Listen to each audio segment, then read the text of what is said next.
Calling to order the meeting of the Hartford Selectboard on Tuesday, March 31st at 6:03 p.m. First order of business is the Pledge of Allegiance. Would someone like to lead it? I pledge allegiance to the flag of the United States of America and to the republic for which it stands, one nation, under God, indivisible, with liberty and justice for all. We have no liquor control board or cannabis control board business. Next is order of agenda. Are there any notes or changes to the order of the agenda? We will move on to public comment. Public comment in the room. Please state your name and residence. I am James Coleman. I am in White River Junction. I would just, I'm part of a group of citizens putting together a tool lending library. We have a survey, and we would love to get that survey in the upcoming town newsletter. So far we have, I think, around 17 responses, so not a ton for a town of 10,000-ish. So yeah, any awareness is not attached to Resilient Hartford, which I was recently confirmed to or recently joined, but yeah, would just like help with getting the word out there if that was possible. And also, while we're on the subject of newsletters, we also have a welcome wagon for the Upper Valley event coming up on Friday, which would also be cool to get the town a little bit involved with and help promoting. So we only have, I think, 10 people registered at this point. And those are great events, help welcome newcomers to the Upper Valley at Main Street Museum. There's pizza, there's music, and it's just generally a good time, good way to get to know your neighbors. Yeah, I think that's it. Thank you. Thanks. Yeah, just a quick question to follow up. Like, so you're asking for like the town staff to use their channels to promote events that are town events, or yeah, town. I guess, yeah, well, they take place in the town, but I guess they're not associated with the town. We've collaborated, like the Upper Valley Welcome Wagons collaborated with the town on like select board meet and greet before. So it's not out of the question that there's been overlap there. And then in terms of the tool lending library of things survey, that is, yeah, so far just a group of Hartford residents, and it would greatly benefit residents of the town. So I think it has to do with town business in that way, and it could become a town project sort of through Resilient Hartford potentially, even if that hasn't happened yet. So we're really just trying to get information from the community. Okay, cool, thank you. Thanks. Yeah, this is maybe, yeah, Ashley. Yeah, I was just gonna ask John if there are, and we could carry this to email outside of meeting, but if there are any rules of what is allowed to be included in the newsletter, if it has to be town business, or if we allow for things like that. I know that there's a concern in general that however well-intentioned, if we go beyond the initial rationale for communications, whether it be on the town electronic sign or in newsletter, that we might lose control over the flow of information, because once an exception is granted, where does one draw the line? I think JD has a policy governing access to the municipal electronic sign, which I could certainly ask for and circulate it for select board review. So I'll make a note of that. As to the issue of the survey, I had an exchange with Eric earlier today about that. I gather that that request has been made by others as well, and that the planning department says, in their view, it's not a no, but it's maybe a not yet, because I gather from the planning department, they'd like to see a little bit more research done by the proponents of the survey before a survey is put out on town website. The reason there is that by putting it there, perhaps prematurely, it creates maybe an expectation in the community that this idea has been fully vetted, and now we're simply asking about citizen input, when in fact, the planning department has asked a series of questions of the proponents that I don't know have been answered or not. So there's discussion. I don't think it's a no, but I don't think that tomorrow is realistic, given that planning department feels that maybe it's not quite ready to be sent out as a town communication. Maybe there's follow-up conversation to be had around, well, it would be great to see the policy that Yes, exists around the yes. digital side, and then maybe using that to inform creation of a new policy around, just general dissemination of non-town specific events, announcements. Comments? Chad Montgomery Wilder, I have been in the middle of this conversation and the initial proponent of this tool lending library. There's now a team of us, 5 or 6 people, mostly from Hartford. Unfortunately, we have been trying to get this on Resilient Hartford business for 4 or 5 months, and there just hasn't been the time, due to no small degree because of the hazard mitigation work that's overwhelmed staff and our chair. But we just haven't had time to get this fully discussed and vetted and adopted as a project of Resilient Hartford. There was, and we just decided to go ahead anyway with the survey without that adoption or sanction by the town. And this all came out, well, at the last Resilient Hartford meeting, we asked if this could be brought to John to be included in the newsletter. Eric said he would do that. Eric came back to us yesterday saying Lori had reservations. Matt, yes, not Eric, Matt. And the reservations were, who else has done this and what are the results? So I very quickly made some phone calls. I sent back a list of towns in the area that have tool lending libraries: Lebanon, Hanover, Brattleboro. I called Brattleboro, and luckily their circulation desk was still open, and had a really nice conversation. And I forwarded the point by point of that conversation to Matt and a number of select board members. Basically, she described it as a very successful project. And one of the other concerns that Lori had was around insurance. I called the Vermont City League of Cities and Towns today and talked with the person in their department that handles, I forget what it's called, the aspect of insurance, like how much it costs for X. And I said, have you worked with tool lending libraries, and what does it charge? What do you charge them to add this? And she did some very quick calculations. I said, she asked, how much do you think total value was going to be? I said, okay, rough guess, $40,000, a shed and a bunch of equipment that's donated. And she did some quick numbers and said $85 a year. I said, are there any issues around insuring things like this? And she said, no, as long as you have a good waiver form. I mean, I actually got that waiver form from Brattleboro. It was developed by their lawyer, the town lawyer, and I forwarded that to Thanks, Tad. I think, staff. I'm not sure what the timer says, but I know it takes We're a under while a to get couple, started, but I yeah. think we're probably close to 3 minutes. So yeah, appreciate you coming in to share those concerns and to send your email as well. I think Ashley's.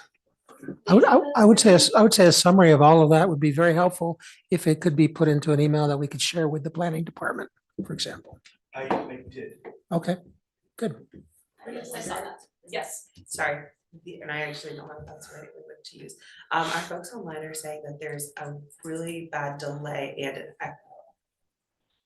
So I don't know if there's, just wanted to point that out for you. We're aware there are technical issues, but I wonder if either the technician or the chair who has heard from the technician can explain what's going on. What's going on in the technical system? Want you to let the public know if there's a problem. If you know, I know you talked with the folks at Jams about the issue. Do you want to explain it to the people at home? Oh, I don't know, I don't know. Miranda knows the most, because she just I read the don't know. complaint. Okay, Yeah. okay, let's put it this way, ladies and gentlemen in your living room. We know there are technical issues. Jam is working on it, and we hope to clarify that and correct it as soon as possible. Thank you. Okay, I was just gonna say to Ashley, I know you're the liaison for Resilient Hartford. I wonder if you'd be open to maybe doing some follow-up communication with the parties involved. to sort Yeah. of Work on this. Thank you. Yeah. Okay. Any other public comments in the room? Peter, Thank you, Wyatt. And this should be well less and than, please remember to introduce yourself, Peter. don't worry, this will be well under 3 minutes. Pete Zandron, White River. No missing me. And speaking of missing, what I left for you the last meeting, just in case I might have scared some people at the last meeting if they saw something that they didn't immediately recognize who won. I couldn't have attended the meeting for religious reasons, hence my doing it. And especially after this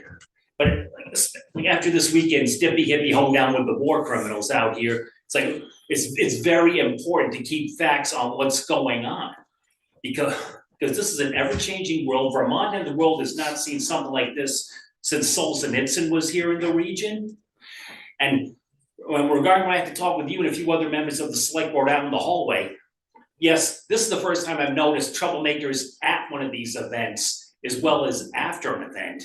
And that is something, hate to be a pain in the ass on sending emails and phone calls, but there's ever increasing surveillance going on around here, so. And hence one reason I'm trying to contact people before, during, I mean, if someone's trying to get to you multiple times on something, it's important, because what happened to Madawi, don't be surprised if something like that happens again. Thank you, Peter. Any other public comments online? Yes. Go ahead, Marie. Hi, good evening. It's like an echo, so I'll try to read this and listen to this echo at the same time, I guess. Congratulations on everybody in their new positions. And I have a question, or a bunch of questions really, regarding the new position of the community service officer. And was wondering if there was a specific job description of that role. And I realize he's going to be the health officer. And I was wondering if he will be recording data on recovered needles found within the town of Hartford and where, so that we know where the problems are, and perhaps enter this data into the police information under project outreach. He's also going to be the animal control guy. I'm not really sure what that involves. Maybe there's an ordinance on that, but just a little curious about that. There's a issue up here on Hartford Avenue, I guess, with I've heard with people not picking up their dog poop bags. So that might fall under him. And I'm not sure where the homeless pets come in, and are they licensed? And let's see, the park and reinforcement is the big thing. I don't think that this is going to work very well. I don't know what it means. How will he address the park and ride being controlled? Does he realize the park and ride is different than the parking lot? And what percentage of time will he be in each of these roles? I kind of feel the health officer will be number one, and I don't feel much is going to change at the park and ride, but time will tell. And speaking of the park and ride, I was wondering about the lighting project. I was told it was going to begin in March, and now we're heading into April. Thank you very much.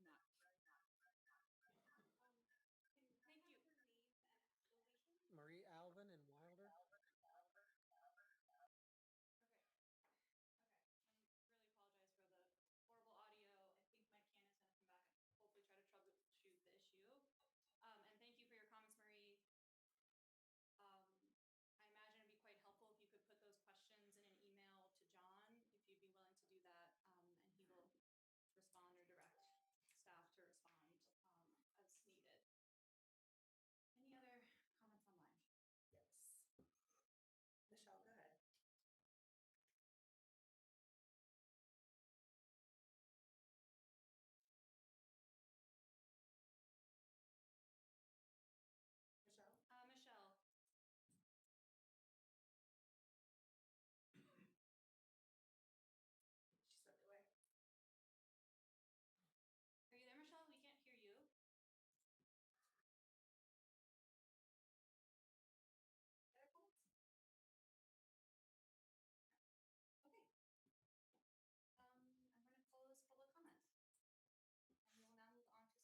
Thanks, coming back.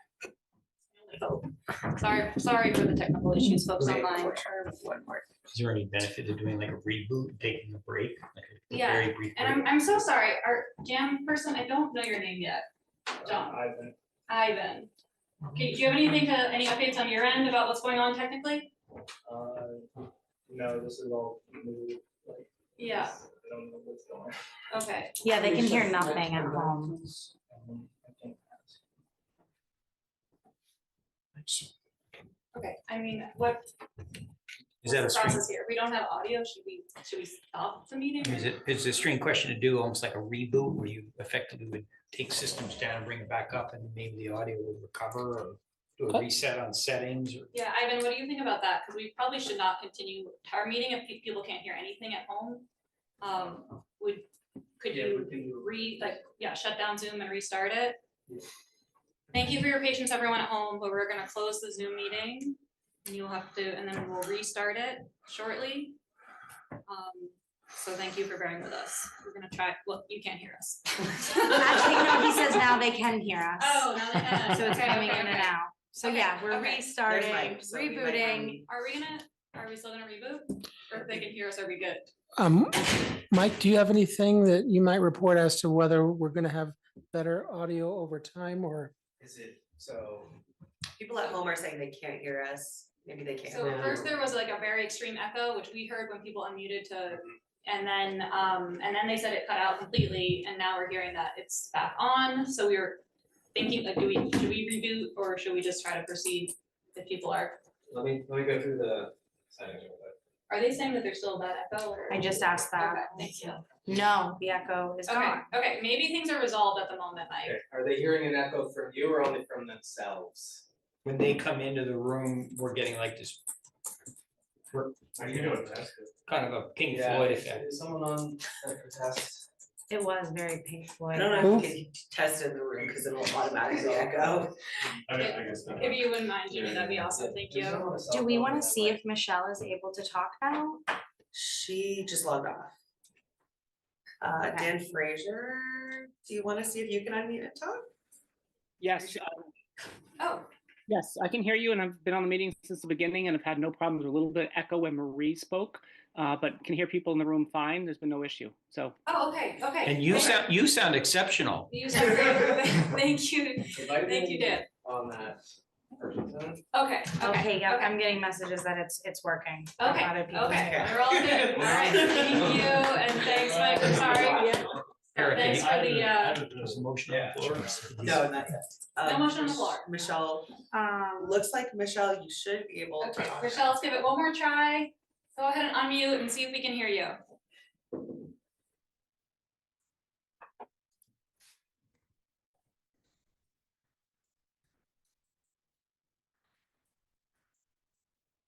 Okay, Michelle, we couldn't hear you when you unmuted, so I think it might be on your end.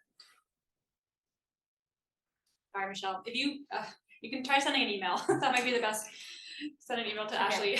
I am wondering if we should reboot because people are messaging me saying that Dan came through with a terrible echo. That like, so we heard it okay here. No, Oh. I had 2 other people messaging me. Oh. I don't know. I'd rather resolve it now than go Yes. on for another 3 minutes and. You want me to shut it down? So you take a look at. what Yeah. you got up here.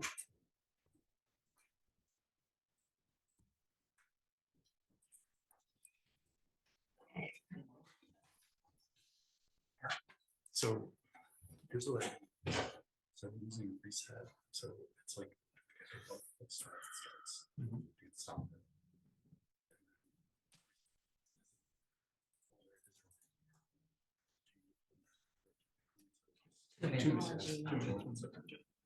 Which is now actually, so.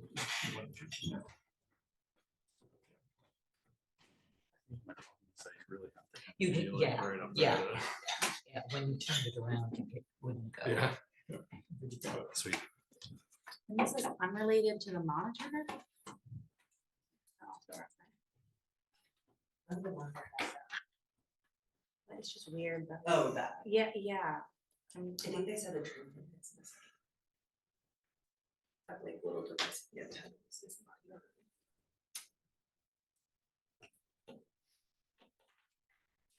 It's fresh.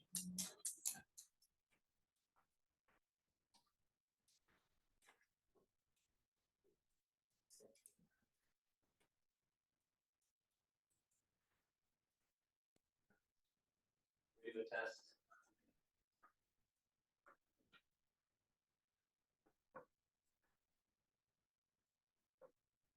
We do a test for people hearing at home. Okay, Anybody. this is a test. The people at home can message everyone you've been in contact with, to let us know how it's sounding. That would be very much appreciated. Just gonna keep talking here. We're testing the audio in our select board meeting. We're waiting to hear from the public about how the audio is working now that we've rebooted. People let us know if it sounds okay. Can you hear us? Is there an echo?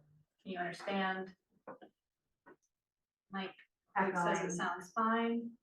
So it sounds fine to some people, and to some people it sounds like an echo. Yeah. So it looks like we maybe are getting some improvement. Okay, so sorry, everybody for the folks who are hearing an echo, I really apologize. Sounds like some people at home are not hearing an echo, so we just, Is it, it's are a they watching mystery. on YouTube or watching on Zoom? Some of Good the, question. or both. That might help. Yeah. Should we go for it?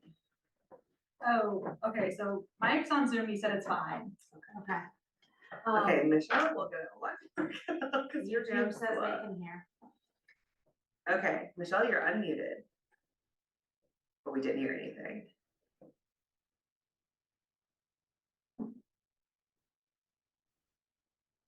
Michelle, I think it's on your end with your mic, and because we have been able to hear other folks, so. Again, sorry about that, and if you can write to us, we will try to consider your comment. Okay, let's move on. All right, everyone okay with that? Okay. Okay, so Ashley, my one question was, so this is something I brought up to John Hafner, the chair, but just about an interest in exploring the possibility of a rent control ordinance at the local level, something that would cap the percent that landlords can increase rent annually. And just like preliminary research, this is something that has to, a town doesn't, a municipality doesn't have the authority to do that unless it's a change to their charter, which has to be approved by the state.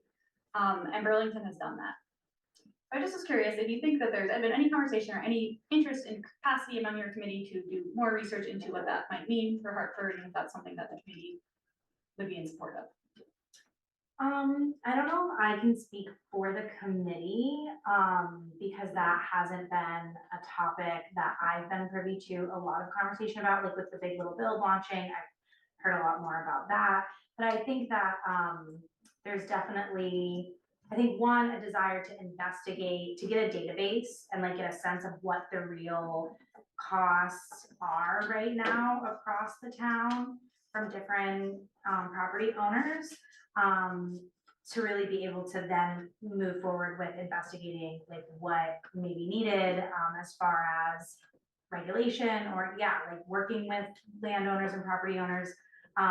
So yeah, I think like I put in my answer for my select board campaign that like the town really only has so many tools for affecting housing costs, and one of them is regulation. And the other one is spending, in my opinion. Those are like two options. So I'm definitely interested in investigating those things and think that just having the data is the first step to do anything or to know what you should do. And that I think the committee is definitely working on, is collecting data. They had a survey. Hopefully they'll relaunch it again to get an idea of what the rental market actually looks like. Linda? A question about the survey. Do you know when they're planning to relaunch it, are they putting any requirements on it? Are they working to like make this something that property owners have to do? Because I feel like that's what some of the flaw was with the original survey, is just that like you're just banking on people finding it on the town website and like maybe doing it if they feel like it, and like, there's no, there's no like reason why a property owner would like buy into that, because usually it's gonna be not in their favor, because rents are, you're gonna be reporting that your rent is really high, Yeah, that you're charging high. yeah, and I don't know. Okay, Yeah, I don't know what the plans are for the relaunch. okay, cool, good to know. Great, yes, and I do have some thoughts, but we can talk about it offline. Any other questions for Ashley? I will accept them. Oh, Peter, Wasn't sure if there was any public comment? you can ask a quick question if you wanna, is this Yeah. about Ashley's appointment to the committee? Yeah, that's exactly why Okay, I can you wanted to just hold introduce off, not to, because, yeah, shouldn't have. Reintroduce myself? You do, I'm sorry, yes. Yeah, all right, Pete Z, White River, Thank and as much as I supported me, this is one thing I gotta bring up, this is something I brought up back when Kim and Brandon were on the select board. Because some of us who have experienced homelessness have gotten it and picked ourselves, we've been kept out of the loop on some of these things. That's one reason I could be a pain in the ass with Kim and Brandon on these things. And I'm part of, like just to give like two quick brief examples of some of the problems, because many people are out of touch with the realities of what's going on. Like one, first example, people, the Haven, they've been lumping in together homeless with people with substance abuse issues, and that's causing a lot of friction for me and other people in the community. In terms of health and safety and services. And two, it's like, I mean, I shouldn't, I gotta sound like Mr. Rogers here, but you never know who the other person could be. It's just as one example in your neighborhood, like we had somebody who recently showed up, was new in the area, who they thought was a troublemaker, and the problem was, this was somebody who simply didn't know there was a difference between a therapist animal and a service animal. And like me and others had to help in your neighborhood, had to help explain it. So at least please try, like keep us in the loop with some of these things. Talk to those of us who know and understand what's going on. Yeah, thank you. Because what was with this, for these problems, I mean, these are in the way of the world, these are day-to-day, things change rapidly. Right, thanks, Peter. Okay. Take a motion, please. Right on, Yes. thank you. I will move to appoint Ashley Andreas to the Hartford Housing and Homelessness Committee from March 31st, 2026 to March 2nd, 2027. I'll second the motion. Great, any other comments? All those in favor? Aye. Opposed? That was 7 in favor. Abstention? Oh, sorry. One abstention, Abstain? I'll abstain. One abstain, thank you. Okay, next is to consider the reappointment of, or congratulations, Ashley, I should say. Oh, thank you. I appreciate it, and thank you for your service. Okay, reappointment of Frank Klymn to the Hartford Business Revolving Loan Fund for a 3-year term beginning and in March 2026 and ending March 30th, 2029. Is Mr. Klymn present online in the room? Not? Any?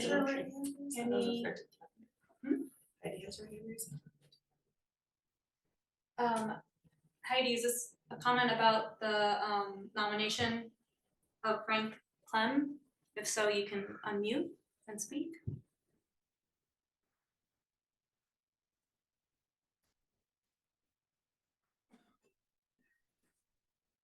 Not hearing you. Oh. Heidi, go ahead.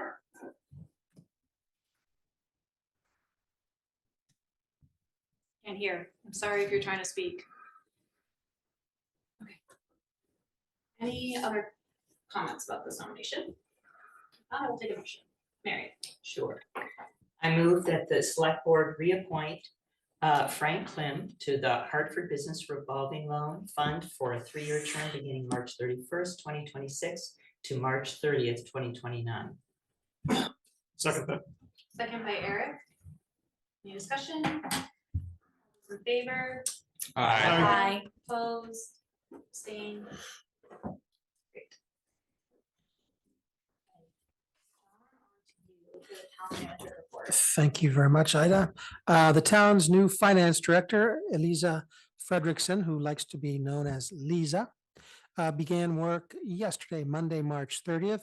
We expect that she'll come to a future select board meeting to get introduced in person. We welcome her and wish her great success in her new position. The town's new finance specialist for accounts receivable, Victoria Decato, has been hired and will begin work on Wednesday, April 8th. Lana Livingston's retirement became effective a few hours ago. We wish Lana a well-earned, long and happy retirement. The town's manager's new administrative assistant and assistant delinquent tax collector, Allison, known as Ally Cassidy, is here to my right. She's introduced herself offline earlier this evening to you all. And she's had the benefit of several days training or shadowing with Lana.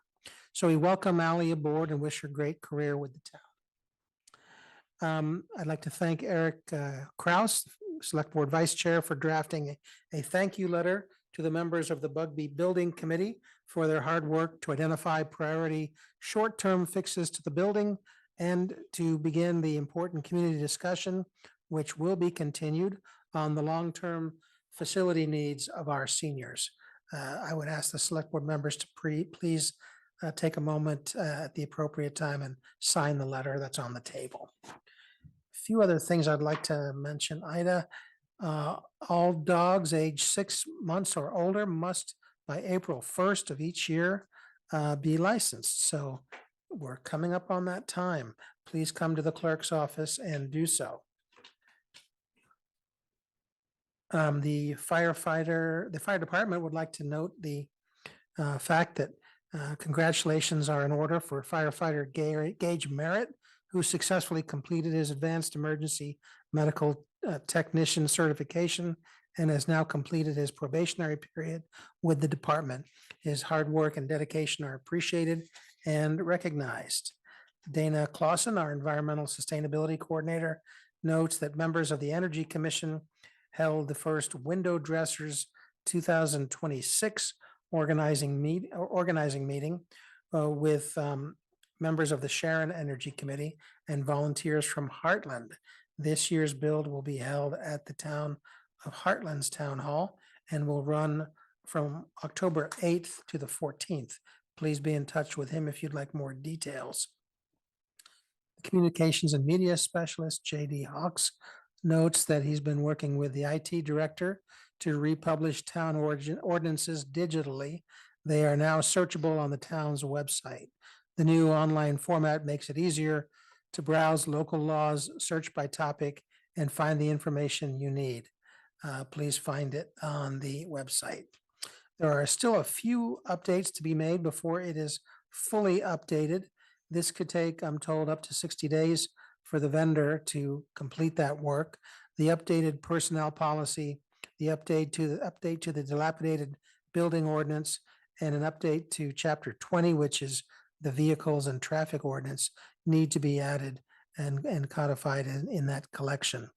In the next few days, there should be a note on the home screen showing that the update is in process. Physical copies of these ordinances are en route from the vendor, and they will be housed in the clerk's office, town manager's office, and perhaps elsewhere. Policies have been moved into a new home in Munidocs, also on the town's website. They're broken down by the departments that have sponsored them. In terms of the planning and development department, they note that yesterday they closed on their TIF loan, and that was with 1 day to spare on our statutory deadline as set out by the state.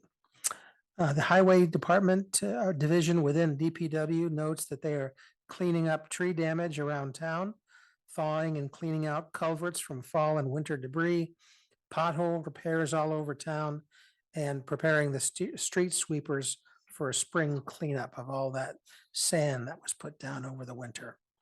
The Hartford Police Department again notes their success in making arrests for drugs, guns, domestic disputes, and other illegal conduct. So we take note of their report in that regard. Thank you.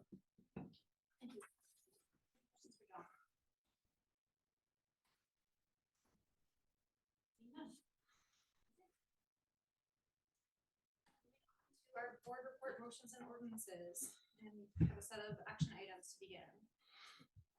So we'll start by considering the authorizing purchase, or consider authorizing the purchase of the fire department management software. So that's why here's that. That is, let me summarize some items from the agenda memo, and I'm happy to answer any questions you have.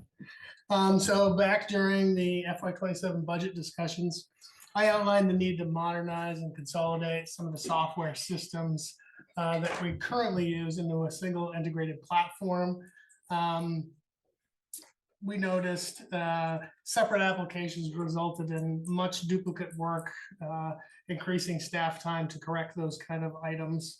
Following those discussions, you approved it in the budget and the voters approved it back in March during town meeting.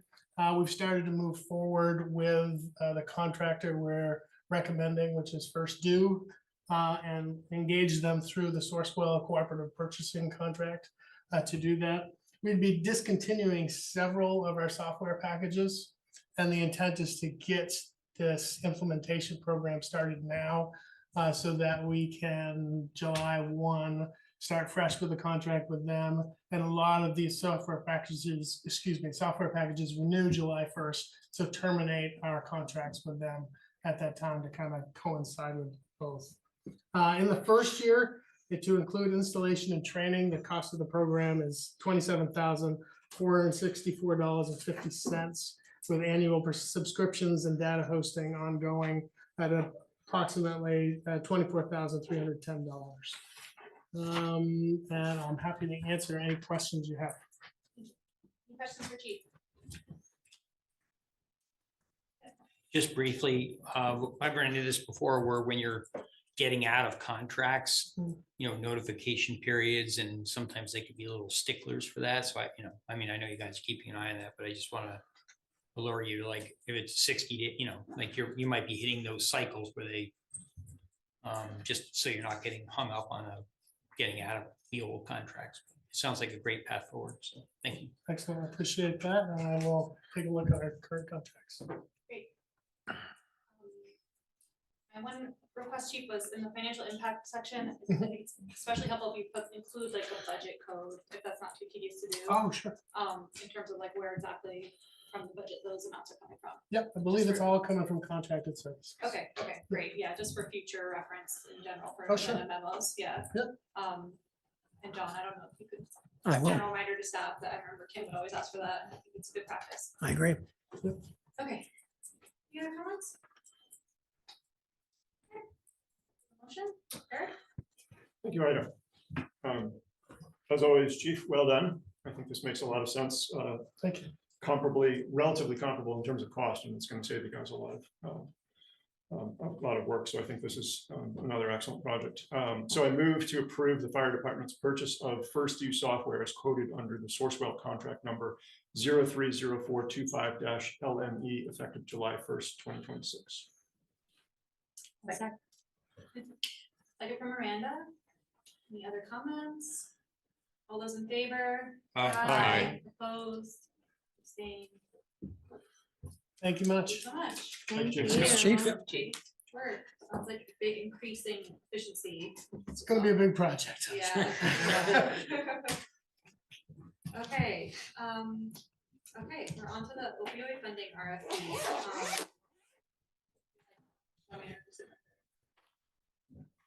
Okay. Okay, so this is a minimally revised RFP from the version that we discussed 2 weeks ago. The new language has been highlighted. That was based on very helpful input from Jeanette Sharkey Potter, as well as Ella Child, who works for the state health department, who who Miranda and I met with and consulted. Her expertise was also very helpful in revising the RFP. So, like I said, the only things we changed is what is highlighted in yellow. But we welcome any other thoughts or feedback.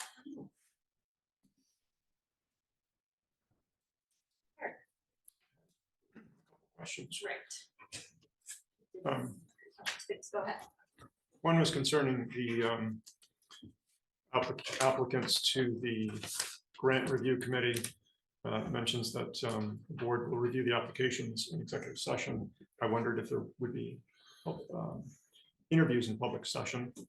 And the second question is related to the applications, whether we are wanting references, whether we want a conflict of interest disclosure for particularly for those who might be in that line of work. I'm not sure if you're trying to reduce the barriers to participation, and if you are, that was understandable. Those are my questions. Yeah, I think the conflict of interest, we did talk about that a little bit, and I think that we would have anyone joining the committee just disclose conflicts of interest that they might have, and recuse themselves if it's their organization, you know, that they work at, for example, applies. That they would recuse themselves from that vote or that review. Yeah. Your other questions, sorry, I lost it. The Public Interviews in public Oh, session, which interviews. I think makes a lot of sense to me, that, because this reminds me of the process that we did for when we were, replacing, you know, appointing a select board member. Yeah, that sounds. Yeah, interviews in public session and then deliberations in executive session. I assume it would be pretty similar to like a committee interview. So it's like less formal than the select board. Yeah. Position, but more so along the lines of when someone just comes for a committee's appointment. The references for applications or applicants rather. Oh, references, yes, we don't have that on the. Okay, so I'm hearing two amendments. One would be the interviews in public session, and two would be references for applicants and the conflicts of interest disclosure. You're not requiring applicants to submit those, but you'll be dealing with those in during your meetings. So my understanding of what you just. Maybe we put that During in the application as well. During consideration of applications, is what you were saying, right? Like for funding. I could see adding it to the application, like please, like, disclose any conflicts of interest. No, I'm not opposed to that. Yeah. So yeah, so maybe that's three revisions, adding a question about conflicts of interest to the application, adding the detail that we'll be conducting interviews in public session prior to deliberations in private session, and asking for references on the application. I'm kind of curious about the references. I know we do that for our community applications, but doesn't it seem that references are checked for anything like this? So I wonder if it's worth asking for it.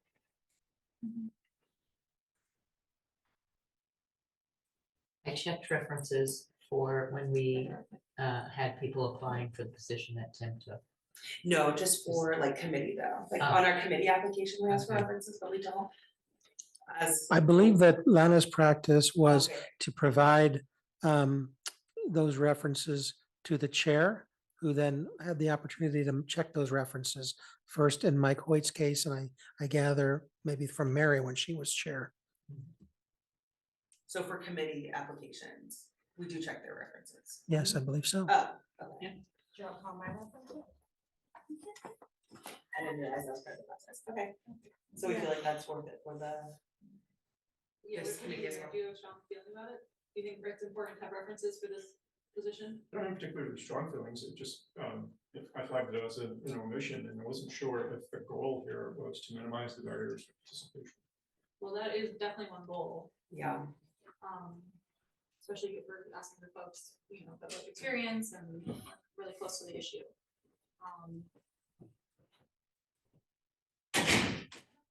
I think I would be fine with not having this. If we're gonna, if they're gonna submit a written application and we're gonna do interviews, I would be okay with also lowering the burden on our end. Because I think if we're gonna ask for references, We should call them. we should be calling every single one of them. And Yeah. that's a little bit of that could be a lot of work for. Yeah. Wait a sec. Oh, One more minor item, does this go out the way it is, or does this get inserted into the town's RFP template? That covers things like terms and conditions and other parts of the, you know, sort of the boilerplate stuff. Yeah, I mean, I think. I guess I don't know exactly what those terms and conditions look like on that one. The submission requirements, I feel like it's already included there as well as the contact info. You just said this on the select board. And then contact info for questions we could include. I mean, so we have a boilerplate RFP. I don't think it's law. I think it's what some departments have used when they develop their RFP, but I don't think that there's any requirement that we put the square peg into the round hole of a template. I think this certainly provides the needed information, but if Eric can identify what might be in the templates that he has seen, then we could talk about maybe some of those additions to what you've got. Yeah, I would be happy to add any specifics that you think are missing. Like if you think we need a contact info for Q&A, we can add that. Are there other like terms and conditions that you don't think are detailed enough here? I can't remember now, I don't have it in front of me, but was there a, were there deadlines spelled out for questions to be submitted, a deadline for the town to respond? Is all that structure in there? No. Okay. So rather than belaboring this, why don't we, the substance of this thing is fine with me. We've noted 2 amendments, right? I'm personally prepared to go ahead and say, let's approve it with those 2 amendments and consideration of any standard terms and conditions that we have in other examples of town RFPs. I think that's a good way to do it. Yes. There was also a question via email about the attorney fees. John, I don't know if you were able to look, you didn't see, okay. I did see the question. Oh. I just haven't taken any steps to research that. Oh, Okay. I mean, I guess my general thought of that is like, I assume we have issues that periodically come up that require attorney time. That's true. So could this be something that, What kind of, I wonder what kind of inquiry we're asking we're about. asking for a review. So what the process is gonna be, the selection committee chooses applications that they propose the select board to approve. The select board will approve based on the committee recommendations or, consider the committee recommendations for approval. And then once it's gone through those 2 benchmarks, the final step will be to have an attorney review the application to ensure that it complies with the state regulations. So this will be reading a 5-page document and giving it a thumbs up or thumbs down. My understanding, and Ella's understanding, who's an expert in this policy, is that it's very broad, so it's very unlikely that if the application makes it through those 2 benchmarks, that it wouldn't get approved by an attorney, but we just want to make sure that we're doing that, so we're in compliance. And is it a town attorney or is it an attorney handling the litigation that generated the opioid funding in the first place? Because I think that's the person that we've occasionally run things by. And I don't think I've ever been billed for them to tell us whether something seems to be eligible or not. Oh, okay. Because that might be part of their, DA office, right? I don't know, I think there was a class action suit and there was a legal firm representing them. And on occasion, Gail would reach out to them or I would with a proposal. And basically the question is, would this project fit the eligibility criteria? Right, yeah. So I don't know why we wouldn't continue to follow that practice. We could certainly let you know if things are going off the rails and we're not able to do that process and we might be incurring some cost, but I think we could start with that as our plan. Okay, that sounds good. That makes sense to you, Mary? Yeah. Okay. Okay, great. Any other comments about this? Right now, we're at the sort of general proposal is to recommend a motion to approve with 2 noted revisions and additional boilerplate language to be added. So we're at.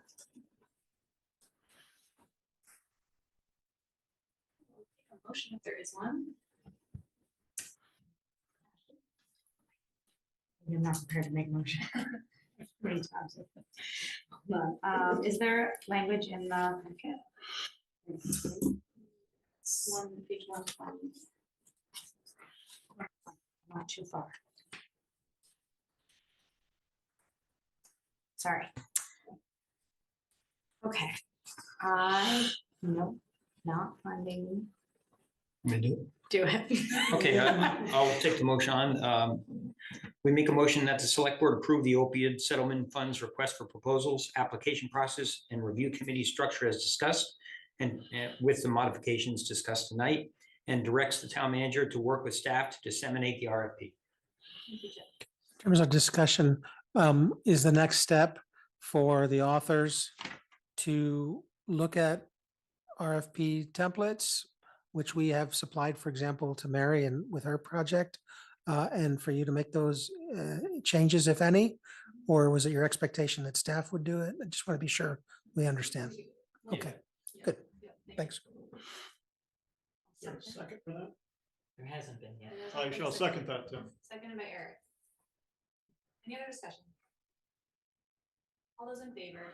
Aye. Opposed? Abstained. Thank you for all your work. Thank you, Yeah. Ida and Rhonda. Thanks. Mhm. Wow, good support. Excited to move this forward.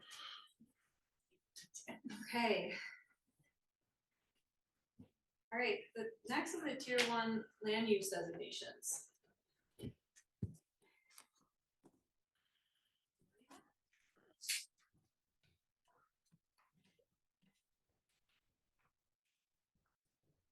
Set it like that because I know there's been shifting landscape around this topic as of late. Yeah, so I'm not gonna go into a deep dive into what we've discussed before. Just as a reminder that this is a follow-up to the meeting that we had on February 17th and on March 17th for the select board to discuss the tier B designation for sections of Hartford.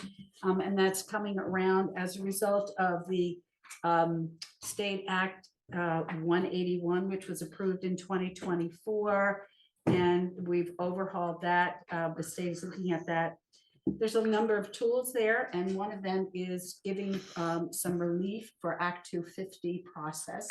And for many of you who don't know what Act 250 is, that is a state and regional review of development when it hits a certain level of impact and by the number of acres that are involved and so forth. So this gives relief, and it follows some of the existing relief that already the town has.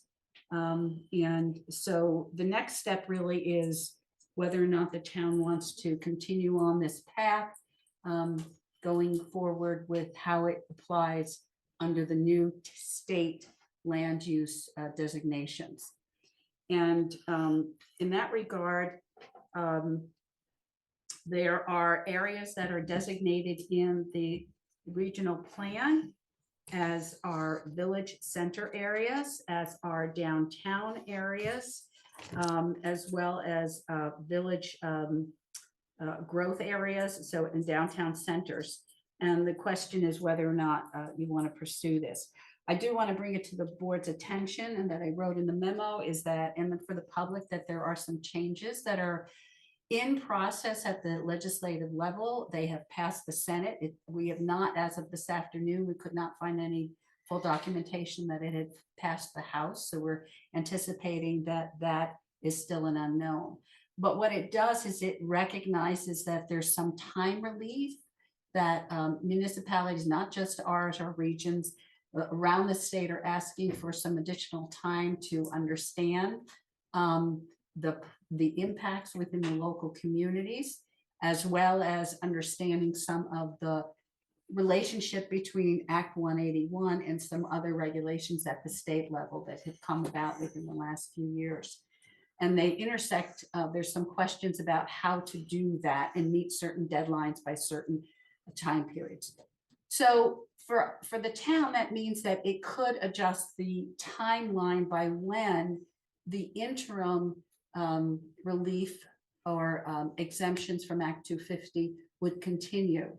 Currently, under the interim process between what we have today and what we're going into supposedly by the end of this calendar year, was what they known as an interim. So any areas that were previously designated by the state and the town as growth areas. For us, we had 100 up to a maximum of 100 units of housing would be exempt from Act 250. That went down to 75, and that applies to any community that had the designated growth center. There weren't a lot of us across the state. And then for anything that was in a designated downtown village area or a village center that was not within the growth center would have 50 units, a maximum of 50 units that would be exempt from Act 250. So for Hartford, that's kind of the area we're working in. And if that deadline was supposed to expire by the end of this calendar year or take effect, the new thing take effect as of 1st of January, and that is being proposed to extend for another 3 years. So the question is whether or not you want to take advantage of that or not. And I'll go through what I see as some of the pros and cons of that, of understanding it with this how it works up with the regional plan. And then the second thing is that there is some relief that we anticipate will be coming, that if the town chooses to opt in right now into the new system, whenever that may occur. And if the town may want to opt in sometime in the future because you're not sure now how that should apply.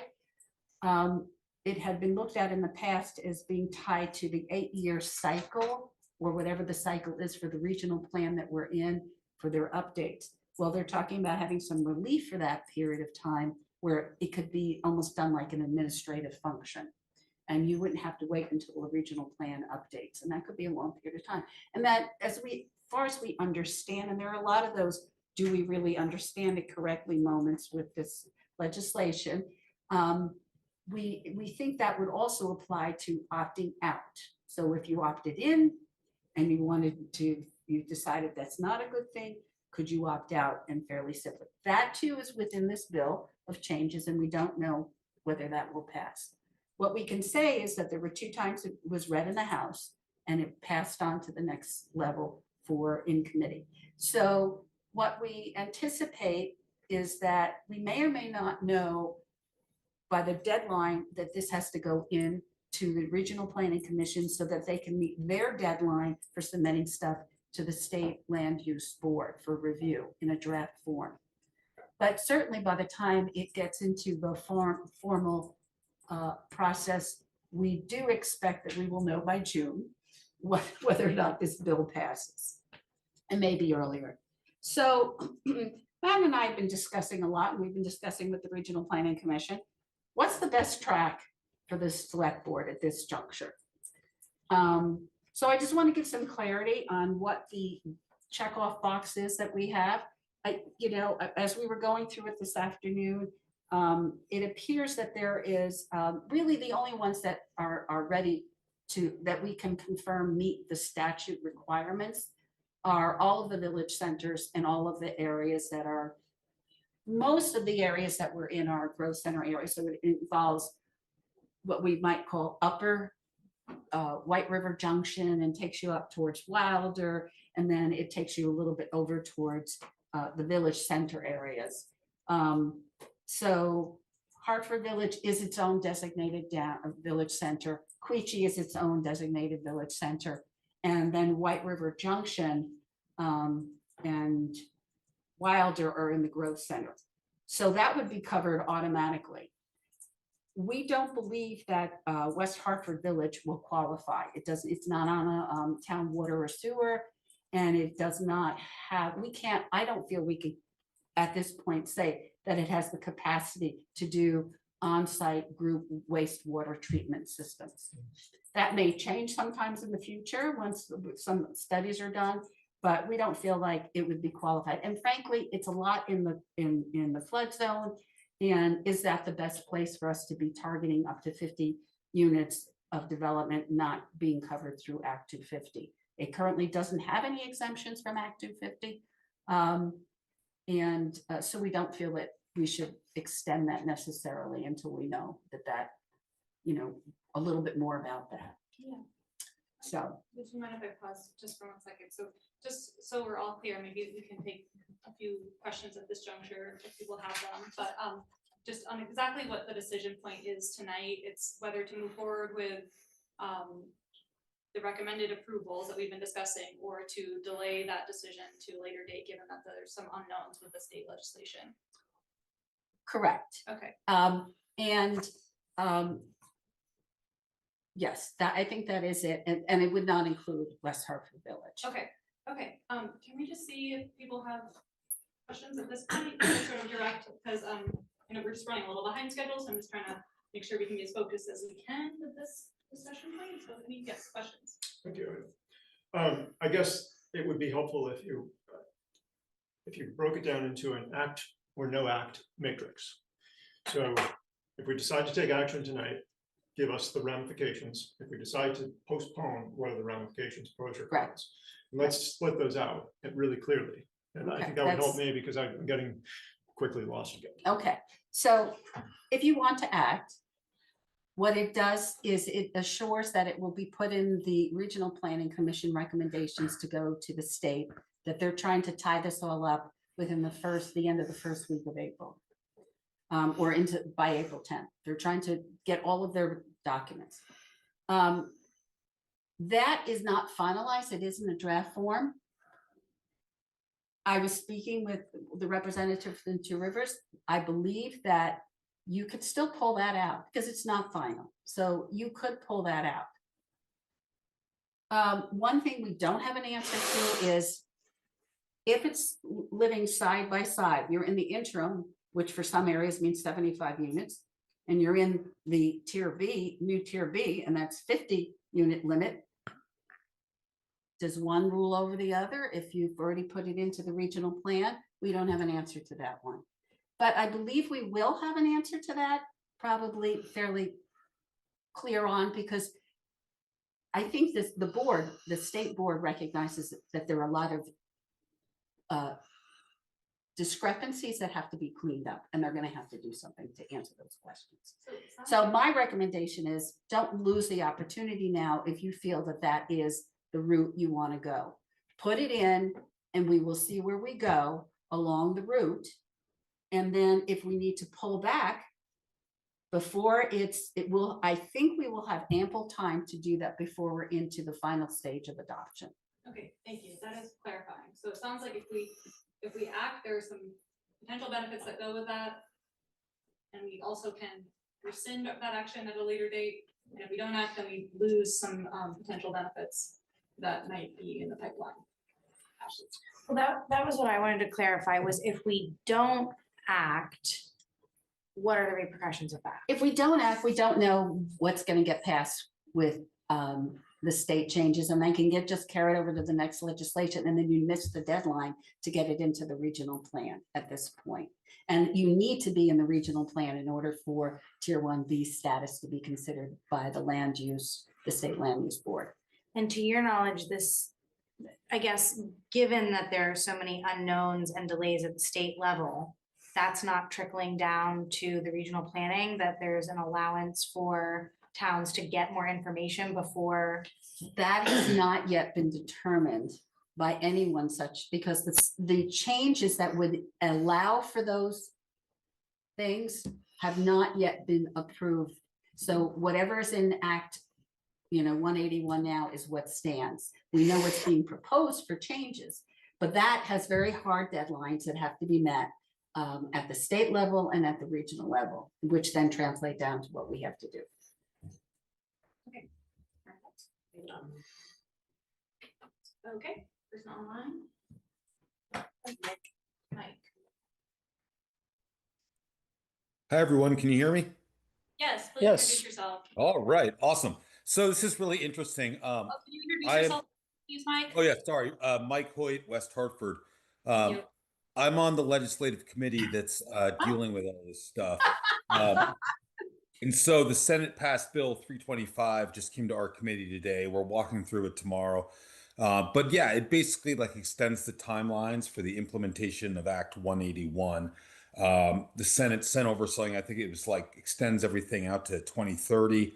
Some's extended to 2028. And that includes these exemptions where you won't need an Act 250 permit for certain developments. So this is all part of Act 181, which was passed in 2024. It's getting a lot of controversy. We're hearing a lot of pushback on certain provisions of it. But in our case, right, like the Tier 1A, these kind of things where you can designate this land and you can have these projects up to 50 units of housing, without having to get an Act 250 permit. I think that really benefits Hartford because unlike a lot of towns, we're lucky. We have areas that have been built up for a long time. There's infrastructure.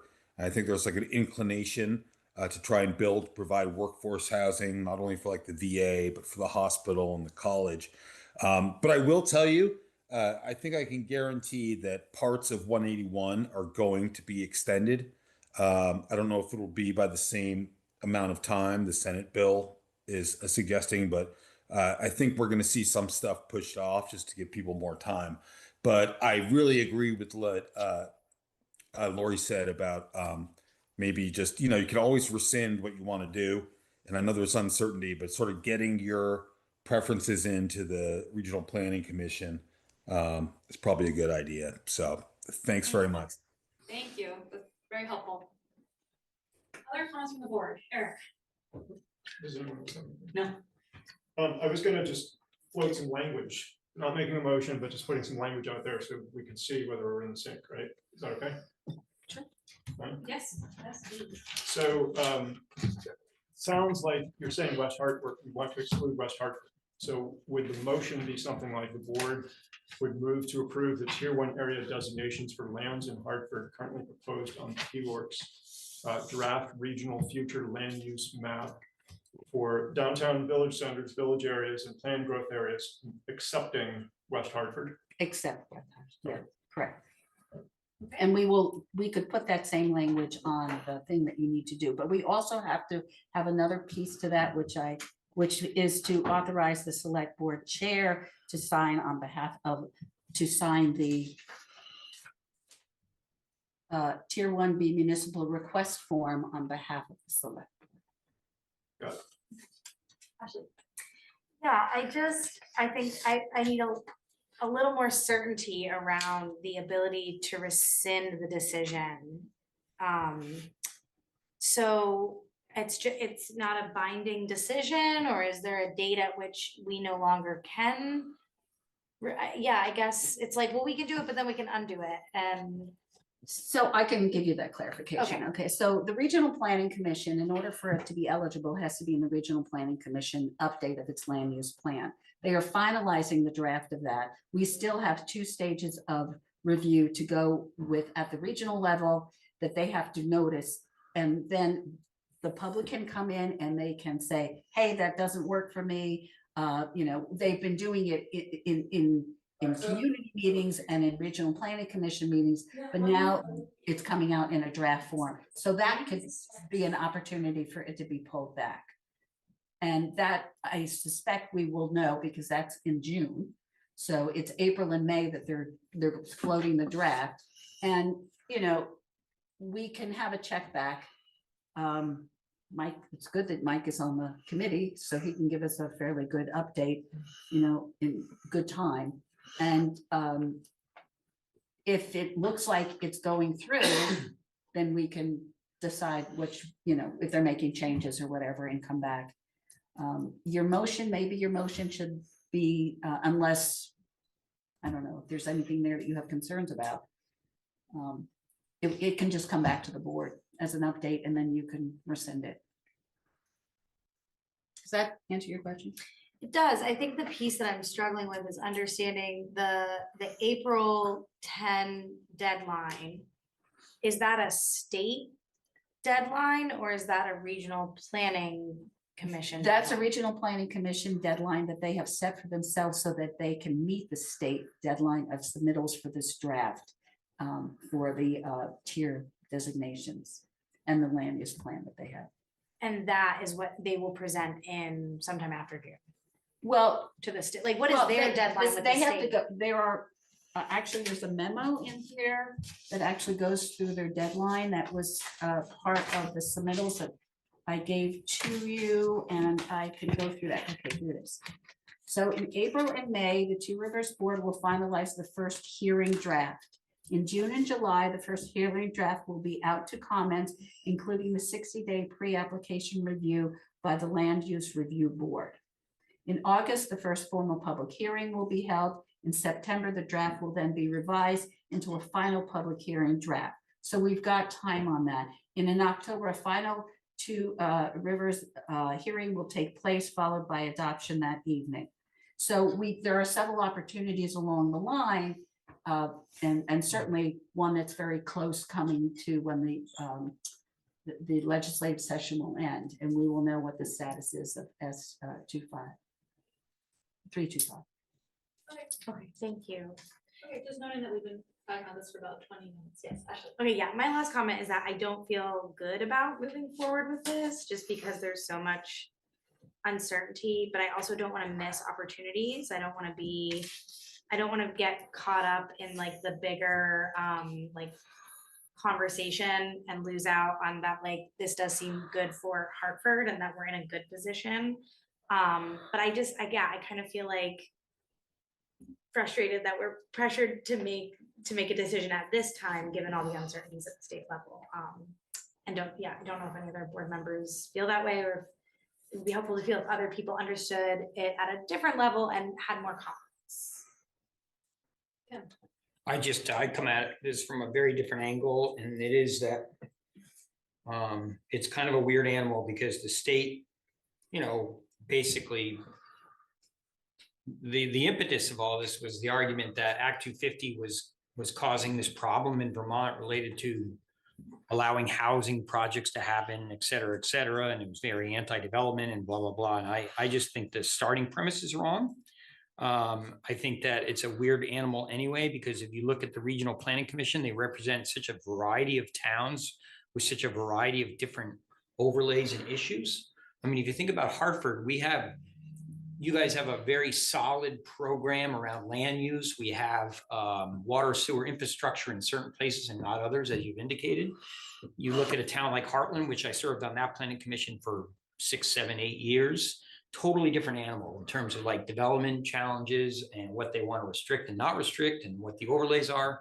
So I don't know how you take a state idea or mandate or whatever you want to call it, bring it down through regional planning commissions, and then bring it down into municipalities and towns and somehow make that all coherent. Because to me, it isn't coherent. And there's no evidence or proof, I would argue, that a lot of the development that happens in Vermont is driven more by economic issues and a whole array of things, and not by some kind of fix-it legislation that allegedly is going to allow more housing. And that's my kind of outside opinion on that. So. Okay, thank you. Okay, so far we have a recommendation from Lori and from Mike Hoyt to move forward with the approval, the exemption of West Hartford, and we have heard some valid concerns and frustrations about the way this process is going on at the state and what we're being asked to do at this moment. Eric. Anything else? Okay. Thank you, Ida. Yeah, I hear what you're saying, Tim, but the bottom line is I think this is good for Hartford, even though it doesn't work everywhere. And the reason is the town has done its job creating zoning regs, right? So this basically says this allows for local control. And we get to use our rules and our zoning board and our staff to figure out how projects work. So I think this works for Hartford, and I'm ready to approve it because I don't see any downside to moving ahead with approval. I understand that this, from a process perspective, this is just stupid. But from Hartford's perspective, this works. So I'll put a motion on the floor unless there's objection to that or more discussion. Miranda. Did you have a comment? Okay. Marie, go ahead. Marie, we're gonna hope that we can hear you. Please go ahead. Hi, Marie, Hartford Avenue. Can you hear me? Yes, we can. Okay, just a couple of thoughts, I guess. I mean, from my dealings with the zoning and everything, it always seems we rush into these things without really thinking them through. There's absolutely no need to move forward with this tonight. And so I consider it a bit premature. There's plenty of time to look into it and learn a little bit more about it. And that's just my 2 cents, and thank you for the opportunity. Thank you. Okay. I will take a motion. Have one more comment. Okay, one more comment.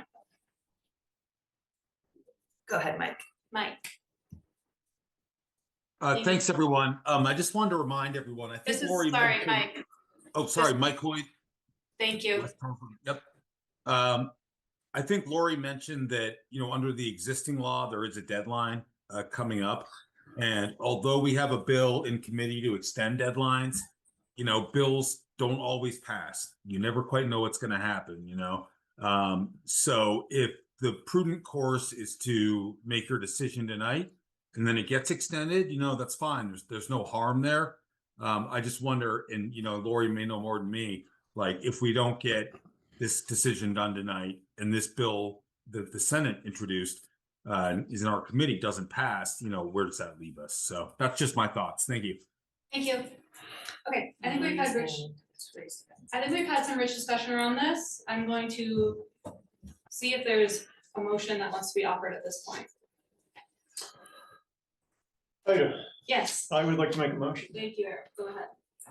Move that the select board approve the tier 1B area designation for lands in Hartford currently proposed on the T-Works draft regional future land use maps for downtown and village centers, village areas, and planned growth areas, excepting West Hartford. And to authorize the chair to sign the tier 1B request on behalf of the select board. Thank you. Is there a second? I'll second the motion. Second from Mary. Any more discussion? All those in favor? Aye. Opposed? Nay. And abstentions? Okay. Great. Thank you all. And thank you, Thank you. Lori and Matt. Really Thank you, appreciate it. guys. Hard slog. Yeah, Yeah. for helping us get through this, and I'm sure it will continue to be very smooth sailing. Thank you for helping us navigate the nuances of state policy. And for the folks online for their contributions as well, appreciate it. Okay, next topic is the approval of the 2026 town road and bridge standards. Chris Holsworth, thank you.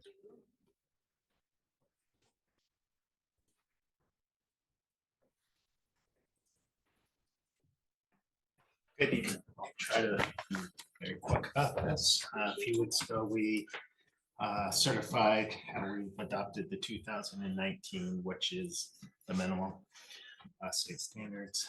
Since we did that, I got the 26 late to my desk. So since we did that, the state asked us to really consider adopting the 2026 standards. I've had the time to review the 2026 standards. They are still less stringent than our standards. So our standards are still greater than their standards. You don't really need to do it, but it keeps everybody happy. If we adopt it, it's on record, helps us with FEMA and VTRANS.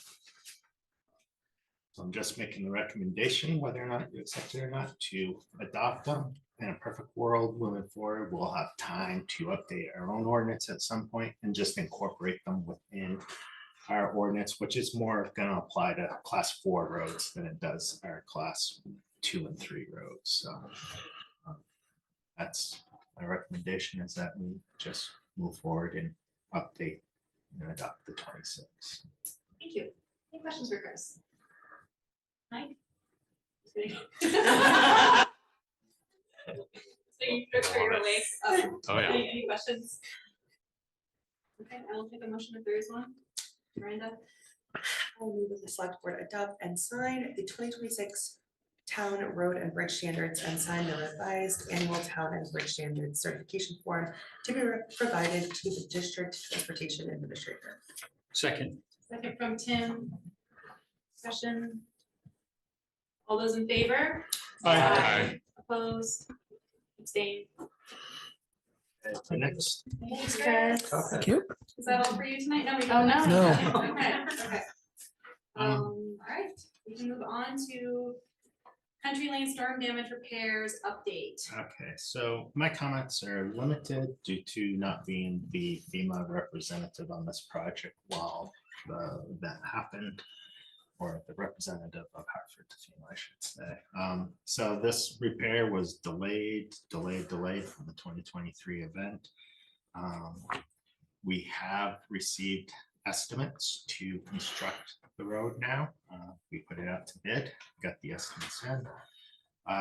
We do have a low bidder, and we received these last Friday. So there wasn't time to review for completeness, to update you. So you don't really have to take action on this tonight. It's just, we wanted to go through the, FEMA's already cut us one check on this project, and we're in an awkward position of maybe having to use some reserve funds to finance it. So I just wanted to bring it to your attention. Blue Mountain Trucking and Excavating out of South Reigate was the low bidder on this. And they were at 114,275 plus a 20% contingency in the engineering, brings the total budget up to 177,404. Our normal local share based on the FEMA estimate and what they've awarded us today gave us a local share of 17,740. Our current local share, if we don't get any further reimbursement from them, will be 67,313, an increase of about $50,000 that would have to come out of reserves unless we're successful in fighting to get that reimbursed. So I don't have the accounts identified. We looked through it today to identify that we have adequate funding and reserves for it. We're trying to determine the engineering or the infrastructure reserve, which portion would go to where. But yes, it will be out of highway reserves to make up the difference if we cannot obtain that. But we have a July 14th deadline to complete this, or we may have to pay FEMA back for the check they cut us. So we are going to ask that you approve the contract with Blue Mountain at least next week, if not tonight. And we'll You're talking about the 14th of Next April? meeting? yeah, so that we can get that wrapped up in time to meet that deadline. Okay, so this is to put this in our awareness, and you will send the full documentation. It will Yeah. be in the agenda for the 14th, but this is just sort of give us a heads up so we can hopefully. Yeah, because I don't want, I like transparency, no surprises, and this has been shelved for so long. It's 2023 storm event. I want you to be aware this is coming, no surprises, and it's on its way. So we're not gonna make a decision tonight, but are there any questions for Chris at this point? Thank you, Chris. I was writing, but you spoke too quickly for me. What was the shortfall if we went with the Blue Mountain? It's about 50,000. 50,000. What are the are there value engineering sort of opportunities here so that we value engineered, had it value engineered the repair? So, yeah. So we're stuck with that. There's no more. We're stuck, and FEMA's very stringent. They reviewed and approved the plans. If you go too far, you get into being a mitigation project, having to look for other funding sources through the state and FEMA. So no, it's supposed to be an in-kind repair, and being that it was a very steep dirt slope and we went to a reinforced stone slope, it's kind of, you know, we had to get them to agree that that was earth material in-kind repair. So yeah, it's about as value engineered as we're gonna get. Okay, all right, thank you. Any other questions for Chris? Okay, well, then we'll expect to see this at the next meeting. Yeah. Thank you. Okay, next topic. VTRANS plans for the roundabout at Route 4 and 5 intersection. I believe we have some participants who expect to talk with us remotely. I don't know if we're going to be able to show their slideshow, but they've already shared their documents with us, and they should be in the packet. I just found this thing, so it was Oh. We have found a missing transmitter, which might this small software. solve our problems. Do we want to, who are the? Oh, true. Maybe it is a good time to take a break. Who's online? Taylor Sisson, and she might have some colleagues. Okay. apologies to the folks online. I know we're running a little bit behind, but we are gonna take a brief break and come back in 5 minutes. And in hopes that the presentation will be In able to be hopes broadcasted. That, well, yes, right, exactly. So this is partly to do with our technical issues, so the people on Zoom can see the presentation that's going to be happening. Okay, sorry, Chris. Thank you for your patience.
this was presented, we thought it was a good thing to bring this back to you, make sure everyone's aware. Because sometimes the public is not up to speed on these type of projects because they take so many years to evolve. But a normal part of these projects, because we do have infrastructure within the project limits, that's being the sidewalk. And we are the host community for this. So there's aspects of the project that we have to maintain after they're done. The contractor maintains during it. There's avenues of the project involving like traffic control where we assist with the detour routes and so forth. So this just clarifies all of those. It's in draft form in here. There'll probably be some little edits required.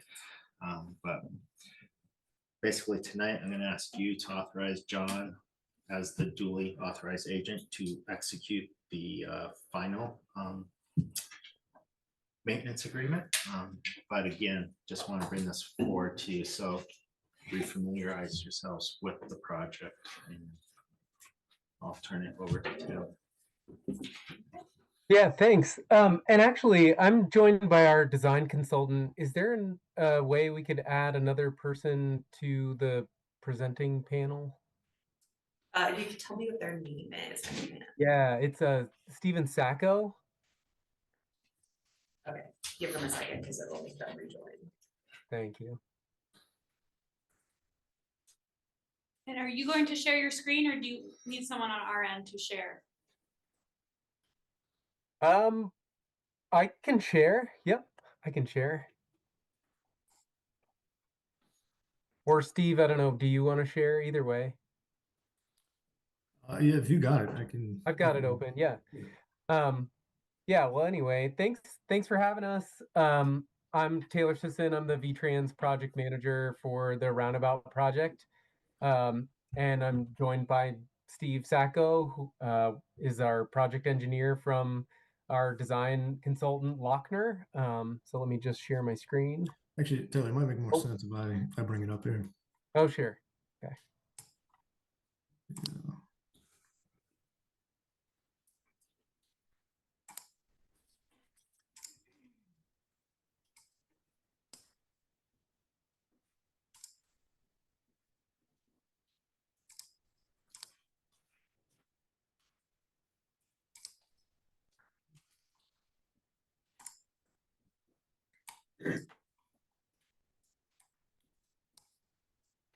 Okay, we're seeing the presentation. This is Hartford, Vermont. Well, we're losing some confidence here because we have a state issue. We're in Vermont. The project Go ahead. number is NH. Oh, sorry. Yep, My bad. That's why I the didn't say project name and number. Yeah. that threw us for a second, but please NH go. national highway. It's on the national highway system, routes 4 and 5. So that's where that part comes from. Good catch, though. Touchy subject in the borderlands here. But go ahead. Go ahead. Yeah. So anyway, Steve, yeah, if you want to just run through quickly our site that I'm sure folks are well aware of and what we're doing. Yeah, sure. I'll run through the purpose of the project, project history, existing conditions, proposed design. Then we'll talk about the cost, schedule, and then we can open up for comments. But basically, the idea behind the project is to just improve the safety US 5, US 4 intersection for vehicles as well as pedestrians, bicyclists.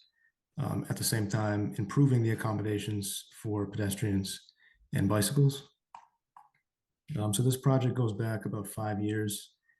Scoping study was completed that identified the intersection of US 4 and US 5 as a high crash location. The scoping study also identified a roundabout as the preferred solution to address that problem. 2025, VTRANS completed a separate road diet project on US Route 5 that reduced the number of lanes and also added new bike lanes. And then in terms of our design, we last submitted our revised preliminary design in 2024. So this is just an aerial image of the subject intersection, US Route 4, On the top part of the screen, US Route 5 running left to right. Steve, do you think you could maximize that presentation on our screen? Perfect, Thank you. thank you. Currently, the intersection operates with flashing beacons, with yellow flashing on US Route 5, and then red flashing on US Route 4. Currently, US 5 has 12-foot lanes, bike lanes. US Route 4 just has 12-foot lanes with a large shoulder. These are just some images of the existing condition in the top left. And then in the bottom right corner will be an image of the same perspective of a generated image of our proposed design. So this is on US Route 5 looking east as you approach the intersection. So you can see under existing conditions, we do have 2 lanes heading east. That'll change slightly in our proposed design. We do have just 1 lane approaching the intersection, and then we do retain the 2 lanes exiting the intersection. But you can see that the flashing beacon will be replaced by the roundabout. This is similar idea, but this is looking west. So again, same idea. We have 1 lane exiting US Route 5, the intersection, as well as 1 lane approaching. This again will slightly differ from what's out there today. I think you do have 2 lanes approaching the intersection from the west. And then lastly, this is the US Route 4 approach. This one will stay pretty much exactly as it is. You have 1 lane exiting, and then you do have 2 lanes approaching, with the outside lane that'll be retained as a right only slip lane or just right turn only lane. Now this is the same aerial image, just overlaid with our proposed design. So with this, we're proposing a 1 lane roundabout with 16-foot lanes, 2-foot shoulders. US Route 5 will be reduced to mostly 1 lane with 11-foot lanes, 6-foot bike lanes, and a 4-foot buffer. We do retain 2 lanes on the west side of the intersection heading up the hill. This is for, to almost function as a climbing lane for any large vehicles, especially in wintertime. Mountable truck aprons, those are shown in red. That'll be at the center as well as the right turn from US 4 to US 5. We have a 10-foot shared use path that'll run around the exterior of the roundabout, and this will connect into the existing 5-foot sidewalk that's out there today. That sidewalk will also be reconstructed within the project limits. And then we'll be including pedestrian crossings at each approach to the intersection.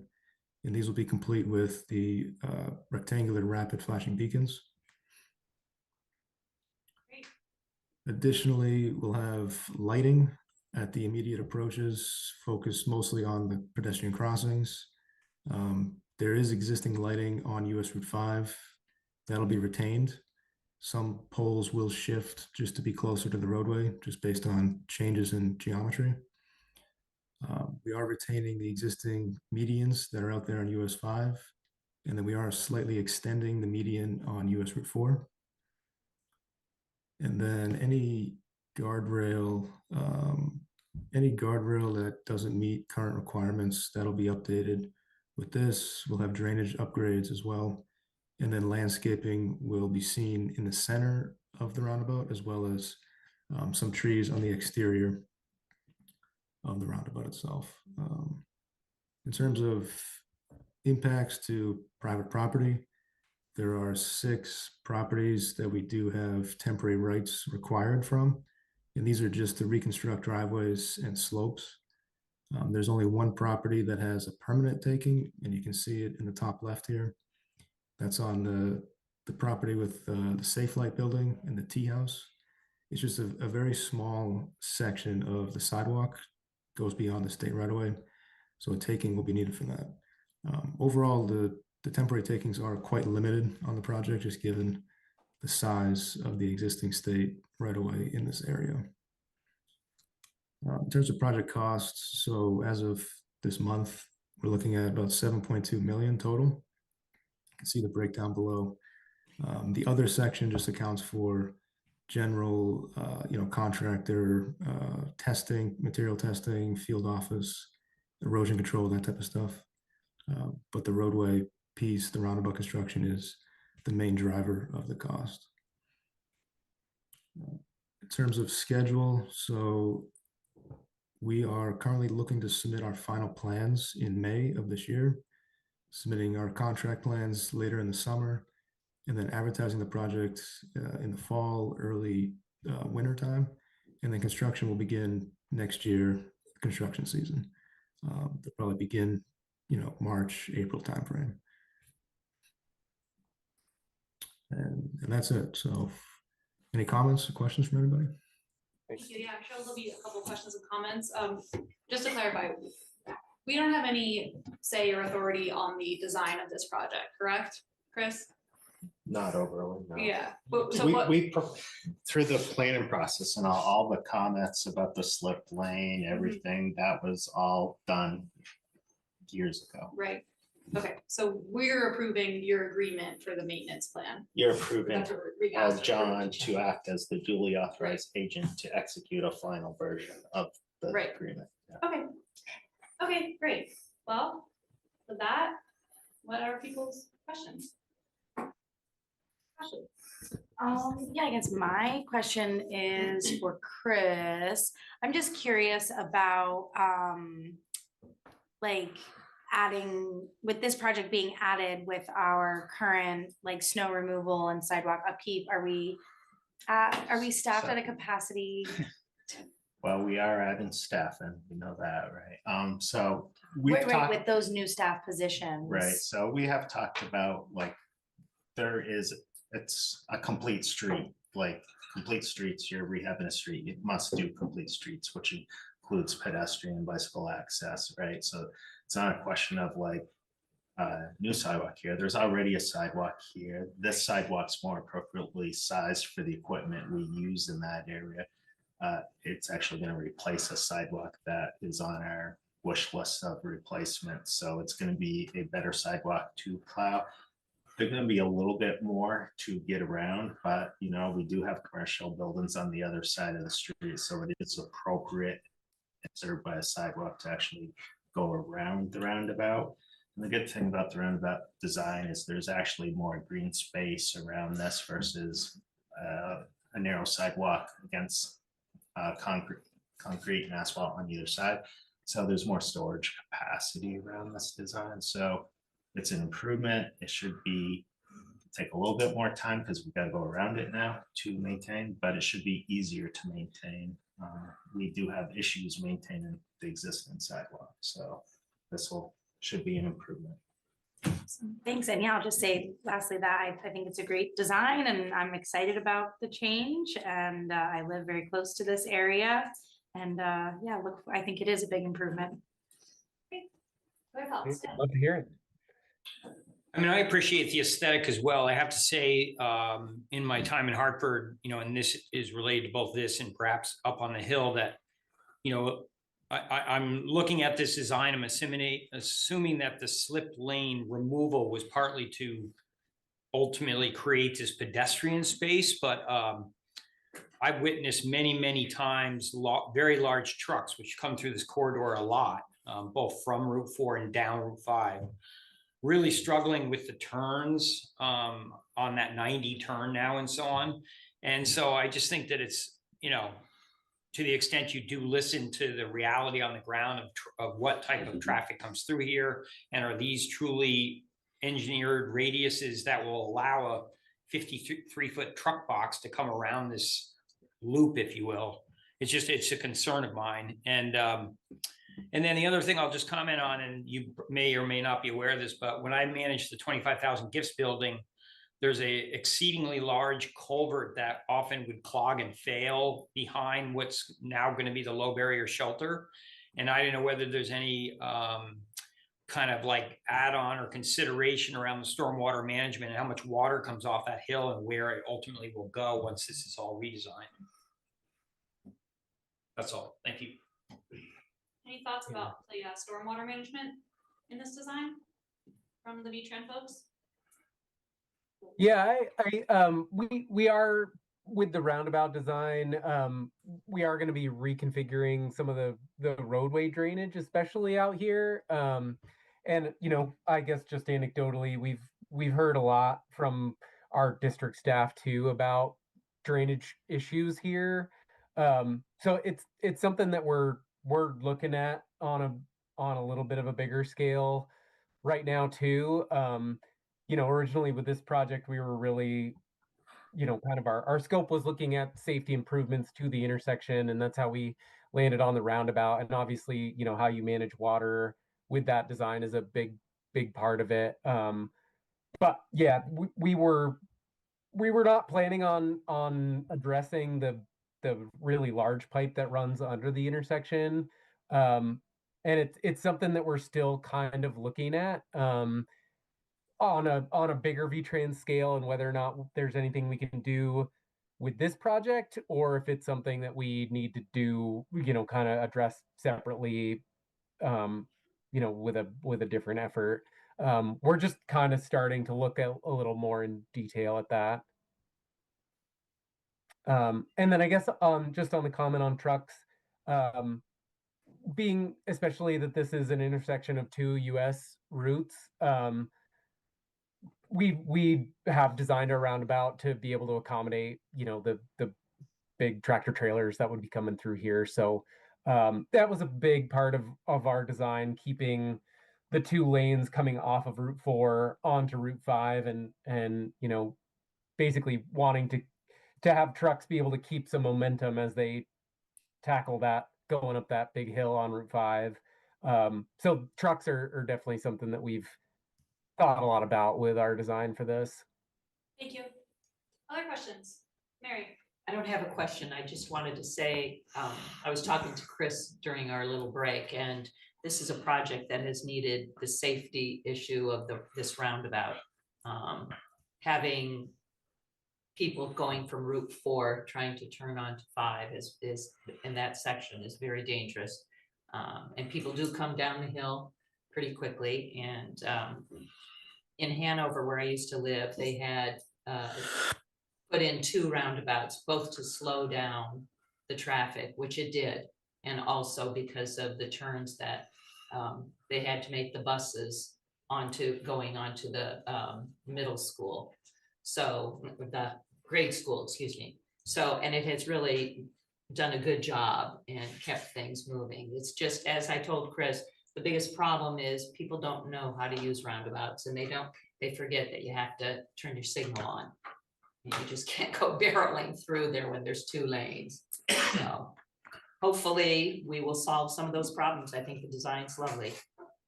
Thank you, Mary. Other comments? Eric? Thank you, Rita. Two questions, I guess I'll direct them to Chris. The surface material for the shared use path, if you could answer that. And then in terms of non-participating costs, I understand that can include municipal utilities. So I'm assuming, since you said you're not aware of any non-participating costs, that it doesn't involve, this area doesn't have any municipal utilities like water, sewer that would need to be moved.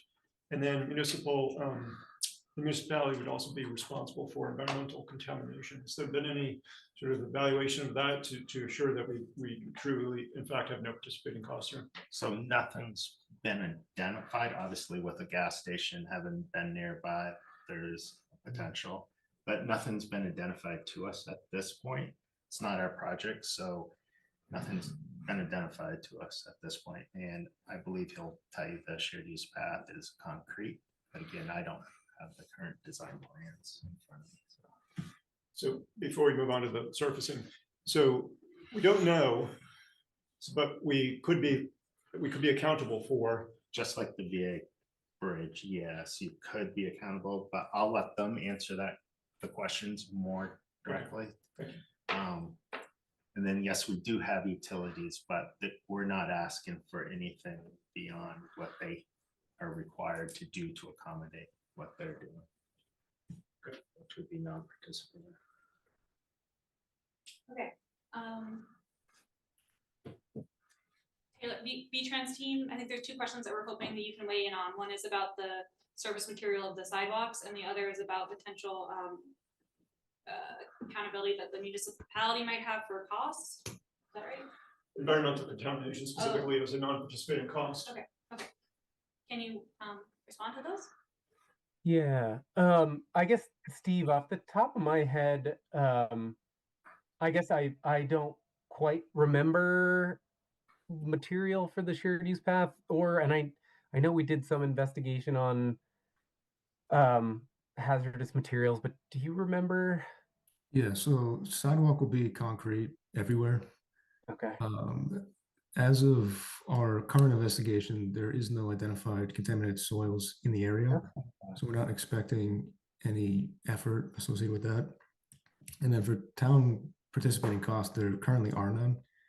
We are doing a water service upgrade to the Safe Light building within the state right away.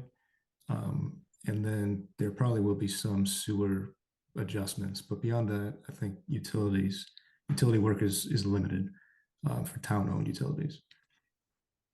And we should be approaching, we're kind of still working out some utility relocation nuts and bolts internally at VTRANS, but we should be approaching the town once we have, exactly what we need for any like sewer adjustments as part of like a separate utility agreement.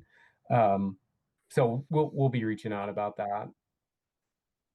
Yeah, and even if there does, some contaminated soils are found, that would be a state cost. The town wouldn't be, I guess, required to pay anything into that. I'm sorry, can you repeat that last comment? If there was contaminated soils, that would be just an item in the contract that would be paid for by the state as opposed to the town. Okay, that was not my understanding reading the documents. It says the cost of mitigation of environmental contamination that exists prior to construction that's in the project area is considered a non-participating cost. Yeah, Taylor, I don't know if you want to clarify, is that the case? Yeah, I guess that's one I'll have to look into a little bit more. Typically, that's if we have if there's a non-participating piece of infrastructure we're putting in as part of this project, but that isn't required by their adjustments of what they're doing. But we're not asking for a water main to be replaced. Okay. You're confident about the non-participating costs, we've identified none, and it doesn't seem like there are any on the horizon. I don't see it so far until they finish their utility work. Okay. Thank you. Okay. We are ready to move on to a motion. Well, thanks for having us all. Thank you. Yeah, Thank thanks so much Thanks, for the folks. presentation, great design, and You're welcome. your work. Thanks. Yep, take care. All right, Mary. Sure. I move that the select board authorize the town manager as duly authorized agent to execute the standard and maintenance agreement for federal aid project number Hartford, it should be Vermont. No, it is NH. That's just part of the National highway. It's national. Highway. National Highway. Okay, Hartford NH 020-2 in parentheses 44, contract number FM 0512. I'll second. Thank you, Mary, and thank you, Tim, for second. Other comments? All those in favor? Aye. Opposed? Abstained? And thank you. That's a draft copy. We are going to question, certain things. So rest assured, we're going to review it Great. more Yeah, detail. yeah. I mean, the one thing I had is like and it sounds like by the sidewalks, the mixed use, like that implies that bicycles are allowed on there. So we're losing the bike lanes on the They road. are, because it's 10 feet wide. Yeah, 10 feet wide. So yeah, I don't know. If they can do signage or something to make it clear that bikes are allowed on those, that'd be cool. But didn't want to. That's probably not your thing. It'll work the same way as 6 Mountain Ave, where the bike lane comes up and on. Yeah. So. Yeah. Okay. Thanks, Chris. Thanks, Chris. Thank you, Chris. All right. And let's see. And Lori, looks like you're up to discuss the VCDP grant step 1 process to establish a task force. So, Sorry. Okay, Lexi's gonna take first chair. Oh, yeah. Okay, just kidding. We're on G. We're on 5G, which is the update on the multimodal transportation and parking feasibility. Right. study. RFP.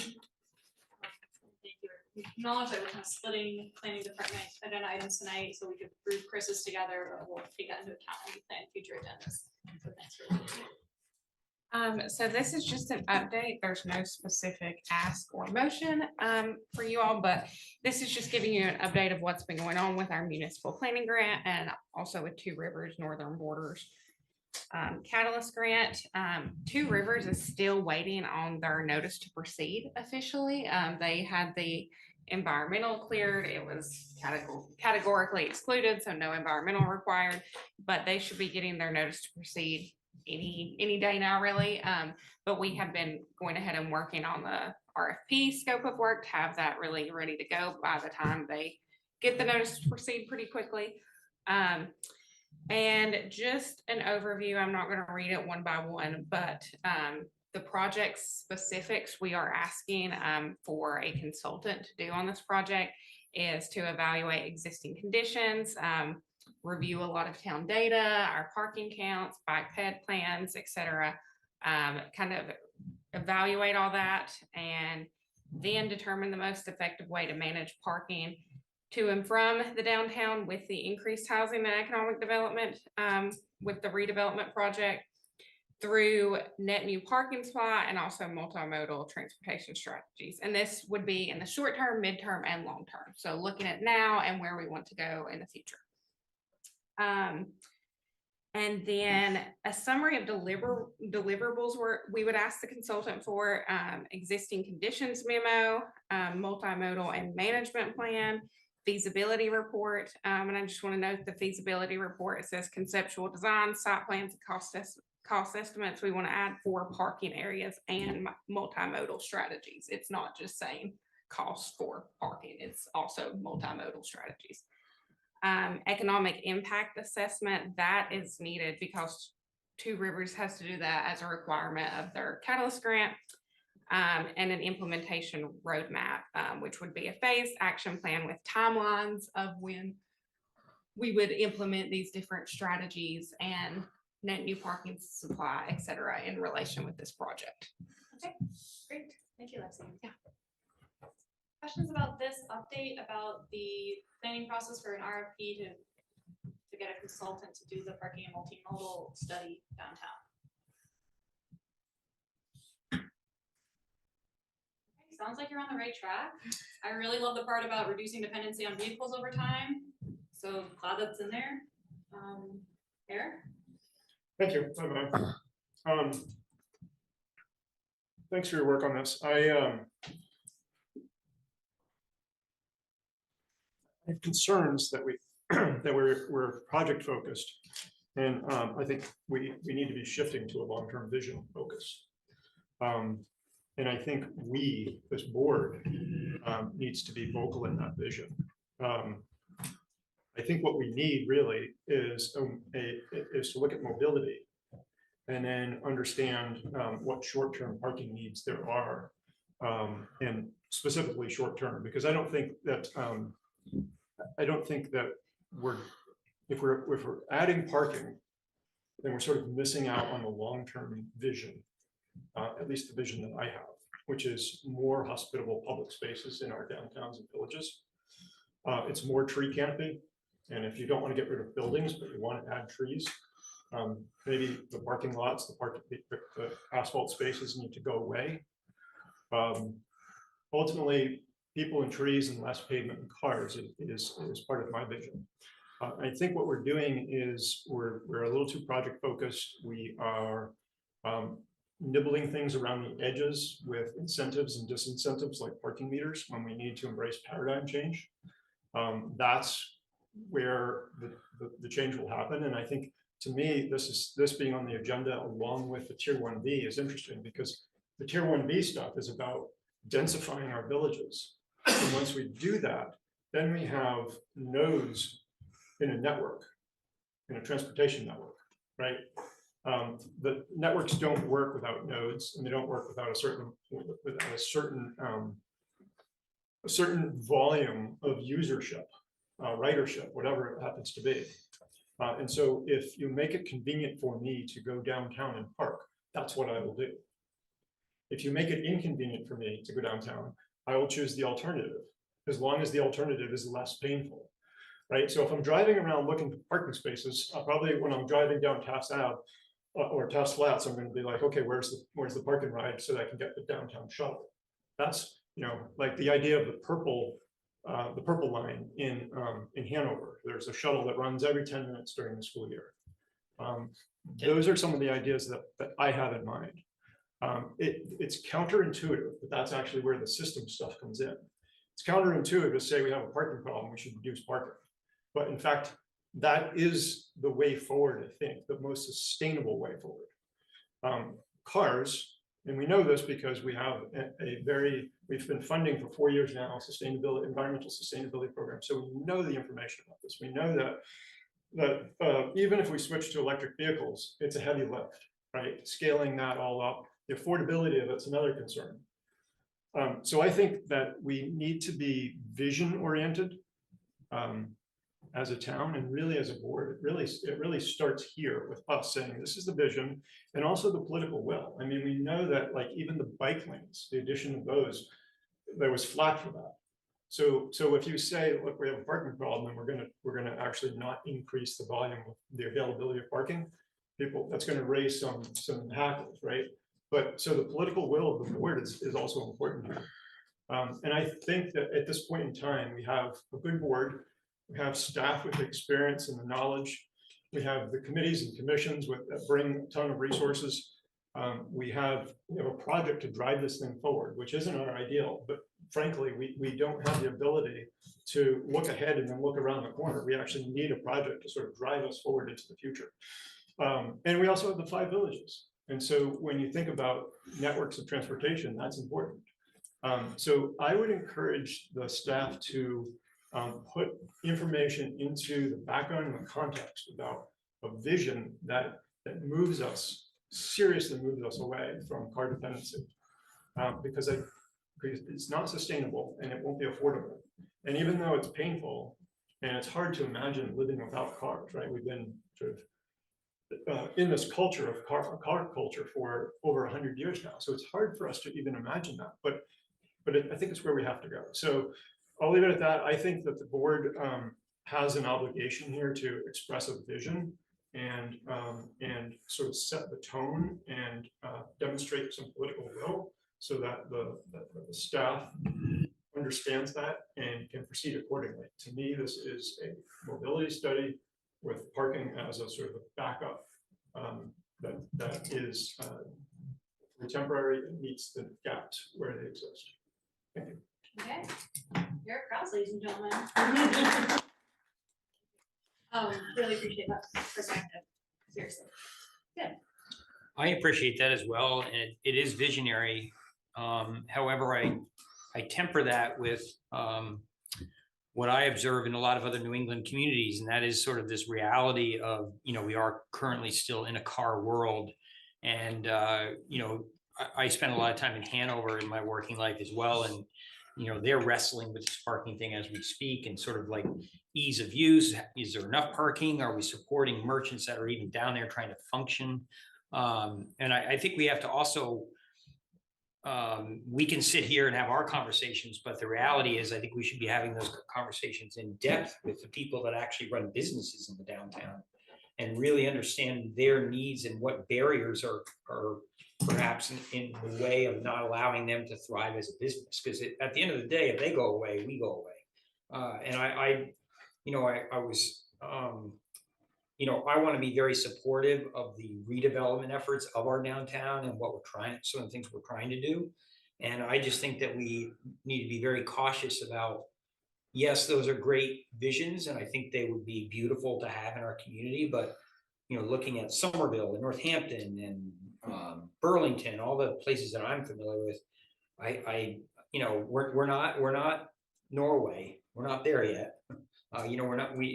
Scandinavian countries I admire, but we have other challenges as a you know, where we are now. And I just think that if we miss opportunities by, you know, doing that, even if you consider it a short-term vision, I think it would be a huge mistake.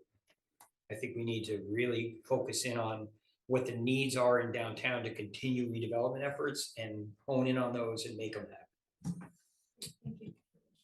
Briefly, very briefly. Yes. Yeah, I appreciate that, Tim. I think it's challenging. There's a tension here, obviously. But in my mind, tonight, and the things that we're doing with this project, these are decisions not for our generation, not even necessarily for the next generation. These are like down the road. And that is important to me. These are decisions. In fact, we right now are on a watershed. This is like a watershed moment tonight. Like if we say, let's talk about parking and adding parking capacity, that takes us in a whole different direction than saying like parking is the item of last resort or the avenue of last resort. So yeah, there's some practical concerns, but this to me is a watershed moment and we serve the future generations. Yeah, so let me just throw out one concept around that, because I really heard what you said about pavement, right? So if you really looked at the downtown landscape right now and the percentage of land paved with no trees, it's pretty atrocious, right? So we, you know, and I'm not picking on anyone per se, but we have tip-top parking lot, Catholic parking lot, train station parking lot, our general public parking lot, a lot of pavement, right?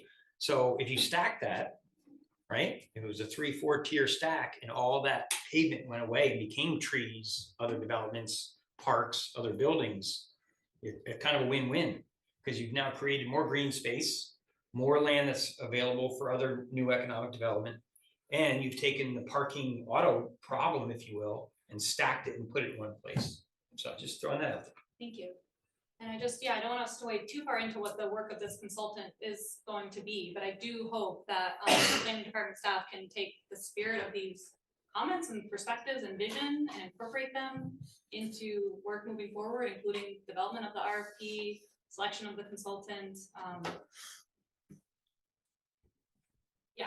methods by which they gather diverse perspectives from people who have views on this, including business owners, not just the documents and the staff have, developed over time, but people who live in the community, people who work in downtown, go to downtown, businesses. Or who want to be involved in the redevelopment of downtown. And those who are working on the redevelopment of downtown. Yes, Ashley.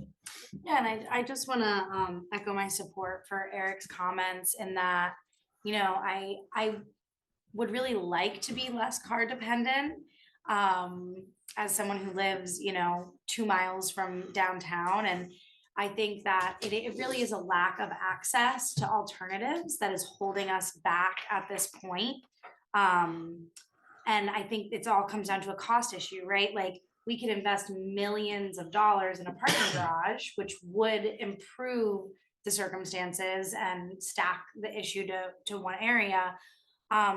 Or we could invest millions of dollars into public transportation and have shuttles and have,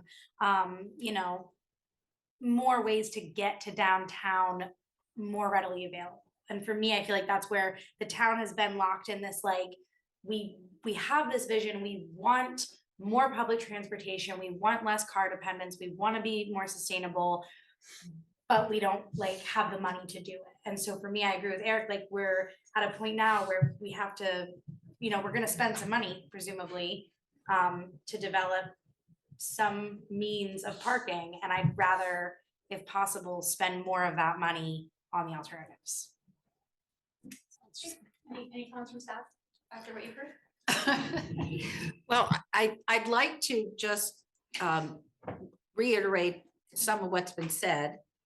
I think we're all aiming for the same goal. I think the challenge that we face is how do we get there and what's the timeline for doing that? And how can we do that without adversely impacting our downtown businesses, housing opportunities for individuals, and the transportation to and from and within our town. So we know we're challenged at that. And even with the best of our intentions now, we're still several years away from having it being realized in having the alternative multimodal. I'm sensitive to what you said, Ashley, in that how do we divvy up those limited dollars that we have to move us towards the multimodal and less dependency on the parking infrastructure. I'm also looking at what, we're facing is how do we ensure that the opportunities for redevelopment in the core part of our downtown doesn't disappear by lack of the fact that they can't even meet, some of the basic parking needs. So I agree with you that it may need to be a combination of things that at a certain stages, some things might be able to be put in place, like a shuttle that could take people around in a smaller scale area. Making sure that everything that we do is multimodal in terms of bicycles and walking opportunities. But I also think about some of the realities of who's working and coming back and forth into our area of White River Junction and not having those services available to them. I think of myself as one individual. I bought my second car a week before I moved here 30 years ago. It's hard to believe it'll be 30 years, but very soon. And I was dependent on one car and multimodal all around me in the Washington, D.C. area. And I knew I wouldn't be able to go the 20 minutes from where I was living to my job in less than an hour and a half and 3 connections, and then putting aside the fact that if you have a child that has to go to daycare or you have to get, so those are a lot of the things I think we want to try and find alternatives to. I'll just be real straight up with you. I don't think we can do that without either jeopardizing our redevelopment opportunities or going one way or the other too much. I'm hoping we can find the blend, but there's a timeline that I see for our implementation of getting more opportunities for multimodal. So I don't know what the end goal is going to be, but I don't want to set you up for the perspective that we're going to be able to speed dial into this very quickly without having an adverse impact, I think, on the redevelopment opportunities within the downtown.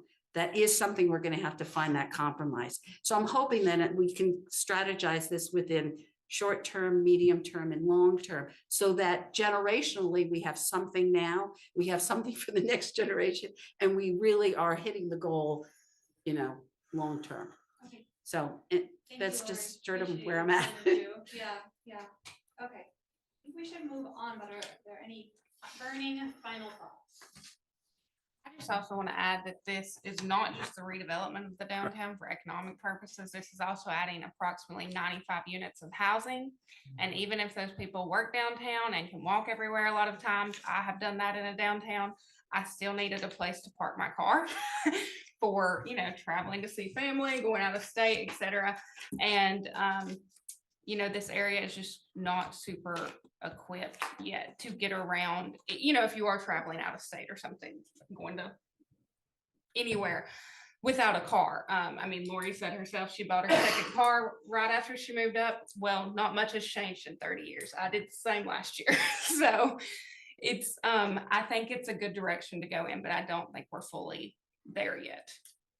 And I would say that I don't feel that this is the last opportunity for select board and the community input. This is the beginning of the process. And part of what we're going to be doing is gauging that input and participation. So your vision, I think, is something that everyone shares. And the question is, how do we achieve that? And certainly we want that input and participation. I think shuttle buses are some way that you can get stuff quickly into that realm of alternative. And it's not a big thing, but it will require some financial options, and that's hopefully we will be able to detail that. What would it cost the town to put that in place now? So that we, with the redevelopment options that are coming before us, we could look at some multimodal options that could maybe reduce the demand on parking that would be needed for that one particular, for redevelopment. So I do see us moving into that. I'm just not sure that we can start. I think it's a time process. And I agree with you. There are obligations financially that we have to look at. And when's the right time to put them in place? And I think there are some things that we can do almost immediately to help that. I think one of the major takeaways for me in this RFP, I'll just reiterate that there's opportunities or that the consultant takes seriously the Yeah. public engagement. Yes, Meaningful yes. public engagement. A meaningful public engagement, yes. And I just hope my candidness isn't making you feel as if we don't hear you. So. I think the creative tension is good. I think Eric's saying that the board needs a stronger vision if you. Yeah. That's what you're saying. Yeah. Okay. Okay, thank you. All right, let's go on to the VCDP grant and the task force discussion. Yes. So I didn't email anything. But I'll say it right now. I just had a lot of empty gaps when I went to like formulate it. I'm hoping that we can talk through it now.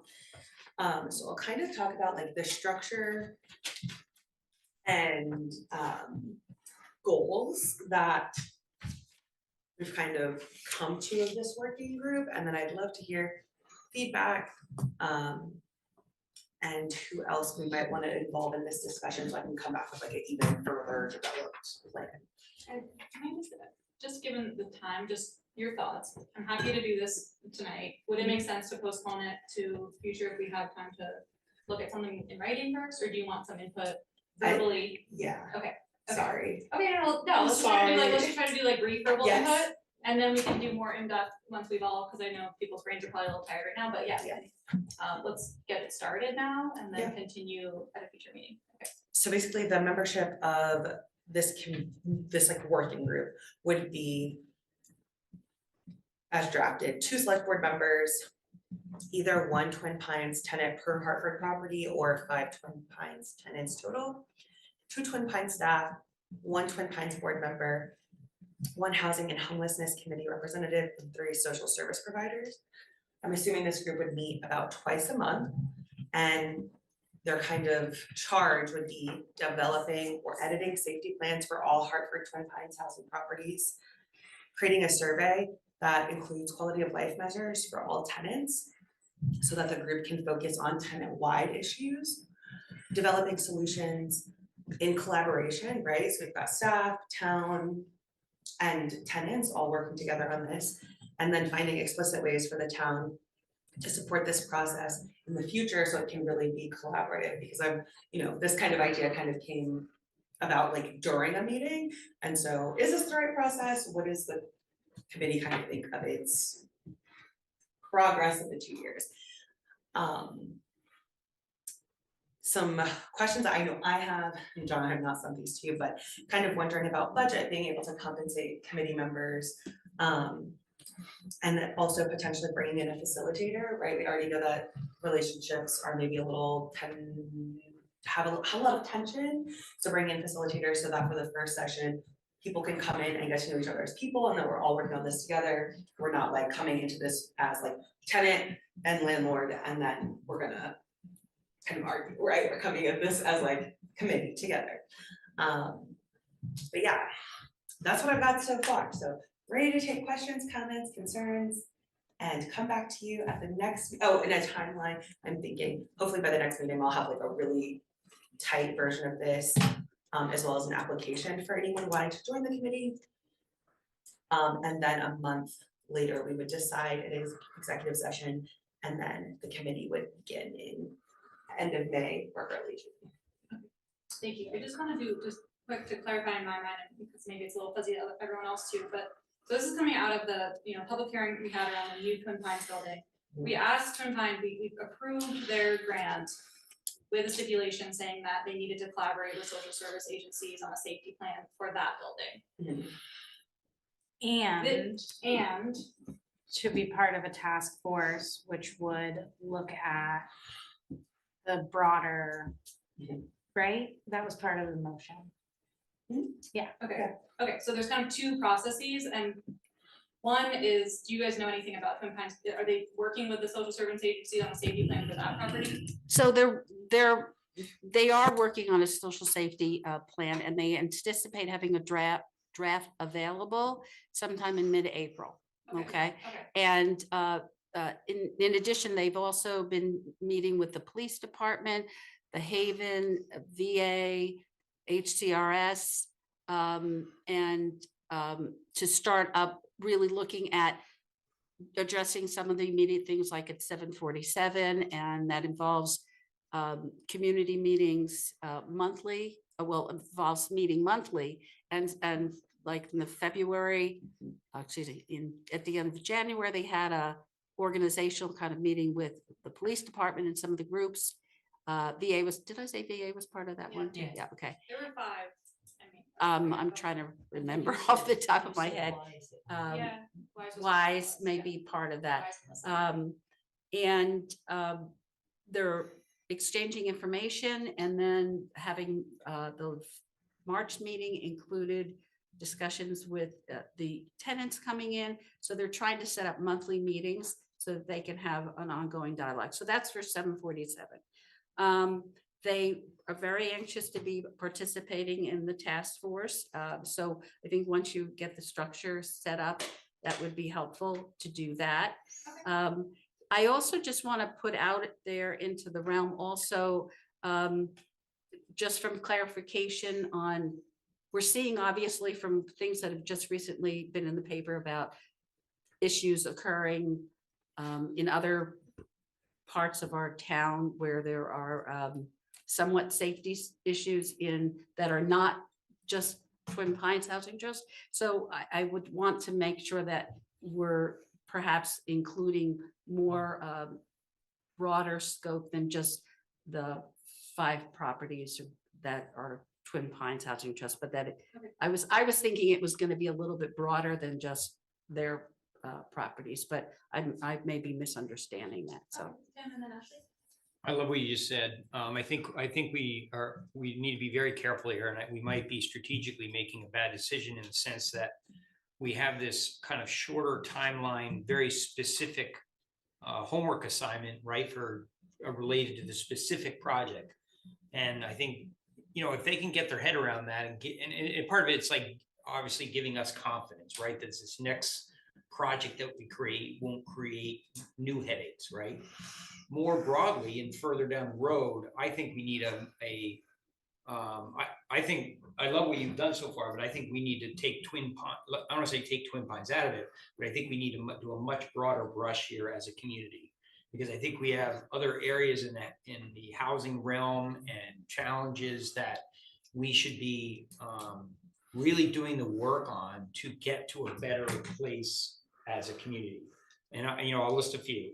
We have homeless encampments. We have trailer parks, honestly, in this community where we've had systemic problems. So I think we have other issues in the community that we could really touch on and really get good work by doing what you're trying to do here. But it should be a more comprehensive, solid program that we really, maybe it's a launch task force that has a much harder homework assignment and a longer homework assignment, right, around these issues. And Tim, can I add? I feel like this task force is specific, or this like working group is like a 2-year thing just connected to the grant. But I do think that maybe that could be something that that if this group is trying to find ways for the town to support this process, maybe it's also kind of like, how can the town, maybe they can come to us with suggestions of how the town can support tenant landlord relationships more broadly. So we can add that feels. Part of it could be like, how can this be extrapolated to a broader process that's not just about this grant? Ashley. Yeah, and I agree with you, Tim. I think it's a cool opportunity to I guess level up a little bit in how Hartford thinks about all housing, but especially affordable housing and human rights and tenants' rights and landlord rights and all of those things. But I guess my understanding was that we kind of had 2 separate pieces, right? We had all of the stuff that came up in the public hearing with concerns from tenants and residents about a new specific Twin Pines property, requesting the town to apply for a grant on their behalf. So that's like the task force that's developed now. And it may be that we come up, Miranda presents this draft and Twin Pines or other folks say, like, we'd like to narrow the scope a little bit. This feels too broad. We don't want to include all properties. We don't want to include, you know, like, I think we're open to like honing in or shifting the scope of the draft for the working group. But I think that is its own thing, right? Like if we're going to apply for this grant on their behalf, that these were the terms that we wanted to do so based on. And then it would also be great to have another process that is maybe more of an internal than a board-led initiative with staff, in which I mean, certainly board members could be a part of that initiative to create, as you called it formerly, Tim, overlays, right? Like property management overlays, I like that term. That almost feels like an internal policy that we need to develop separately from this process. It's just scope and time, right? I mean, we have this kind of more urgent work, but and I don't want to go too broad because then it gets kind of weak in terms of what we deliver, but I also don't want to go too narrow and then say, oh, why don't we go ahead and incorporate that and that and then make a better thing on the other end. Yeah, so I think this is starting a really good conversation. And you have some feedback and we can look at a written thing. All right. Yeah, just a quick, when you talked about the facilitator, because I actually had a resident who had attended some of these meetings, and they said they felt, and I don't know if the board feels the same way, but they felt it was important that if we had a facilitator, because of some of the issues in town, it would be better to get a facilitator who was from out of town.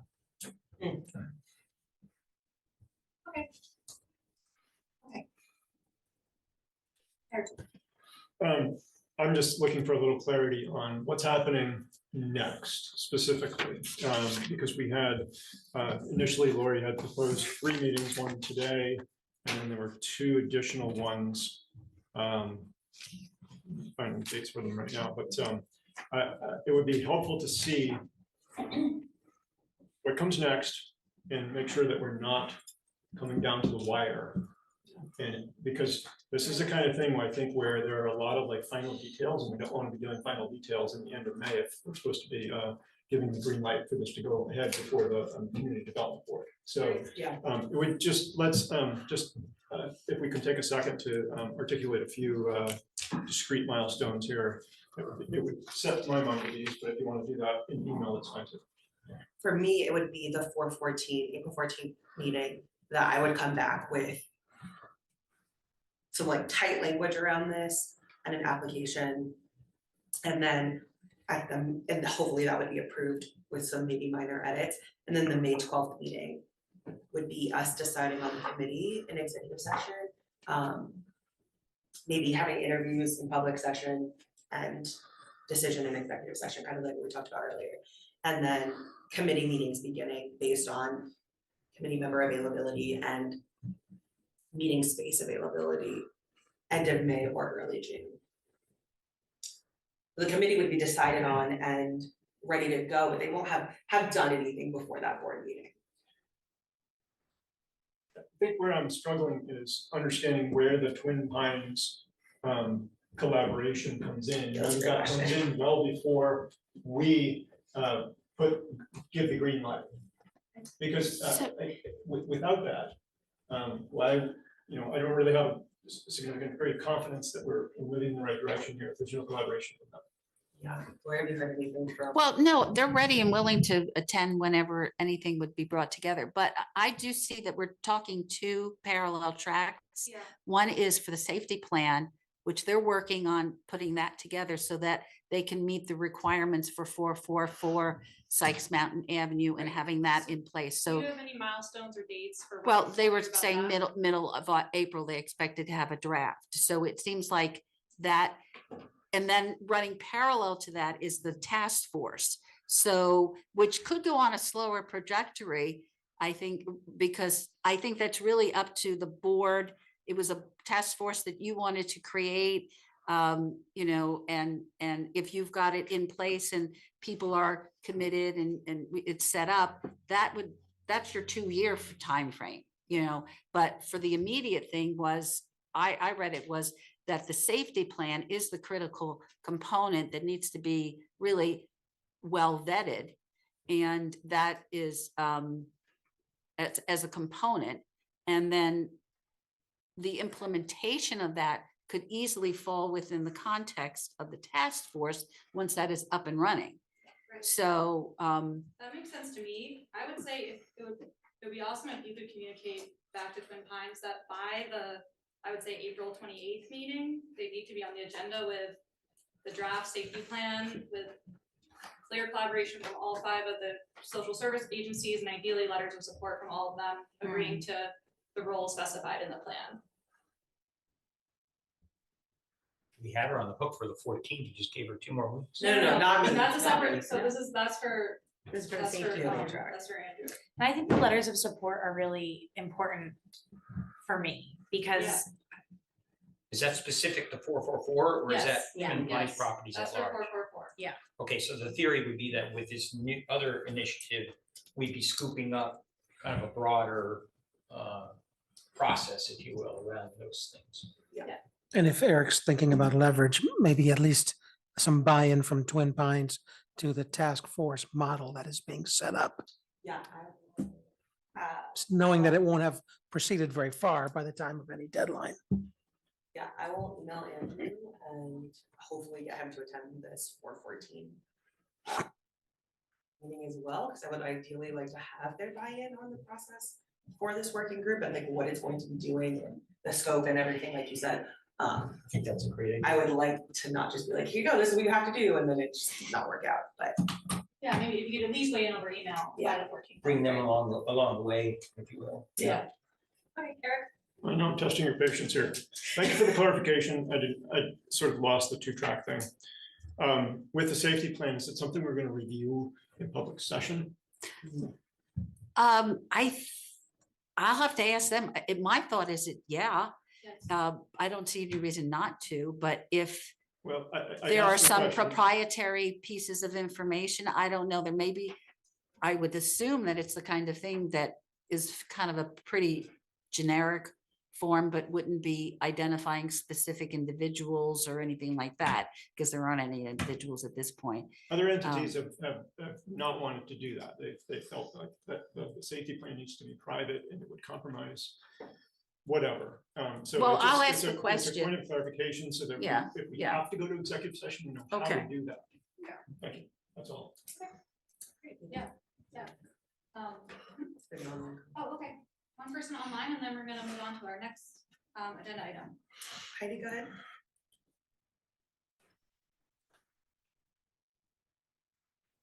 Heidi, you're on if you can hear us.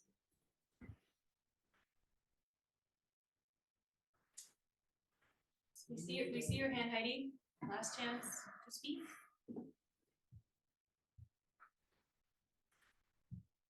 Okay. Oh, go ahead.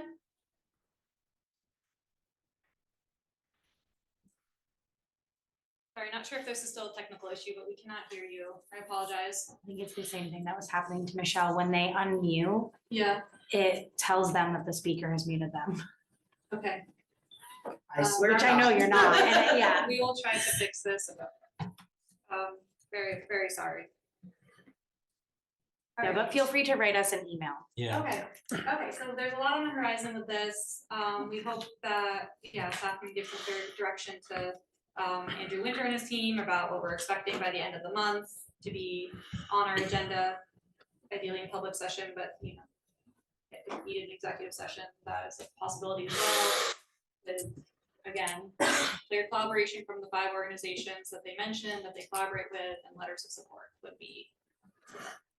Okay, Thank you, you guys. and then also in 2 weeks, we will see a more detailed plan around the, as well as making it, we call it a working group.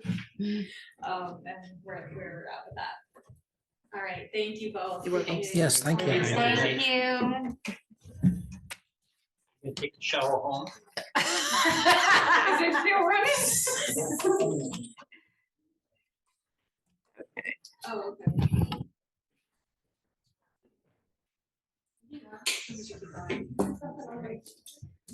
Okay.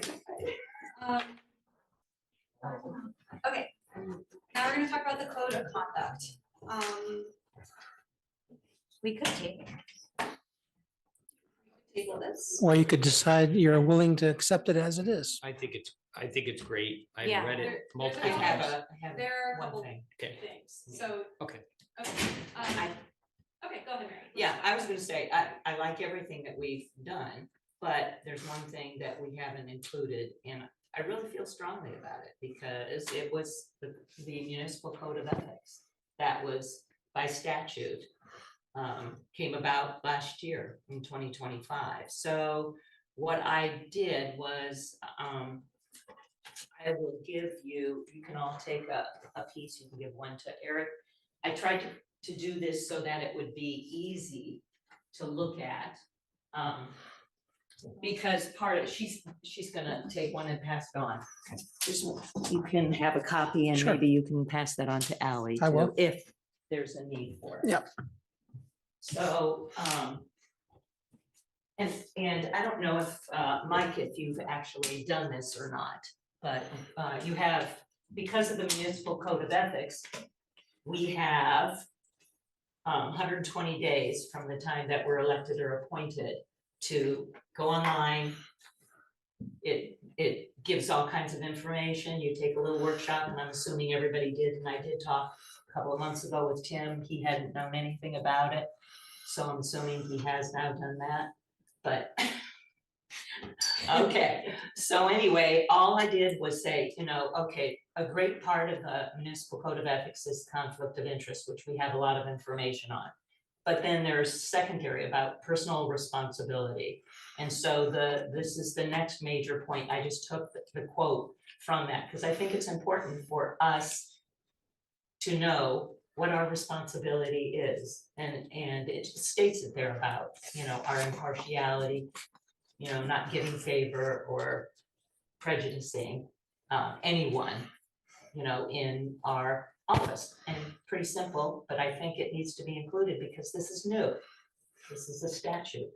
It's interesting too, because for me, my thinking about it was also that, because I've been in many different roles for different reasons, that you're really acting in the interest of the town. Right. So like, in a lot of the issues that I brought up, I'm really putting on the lenses of like, I'm kind of representing the town in this matter, not, any other, so whether that's, yeah. But are you suggesting that his language would get incorporated in the code of conduct? I think the section on conduct, code of conduct, be a number 10, if you will, just simply because it is new and it is, something that we all are supposed to have done.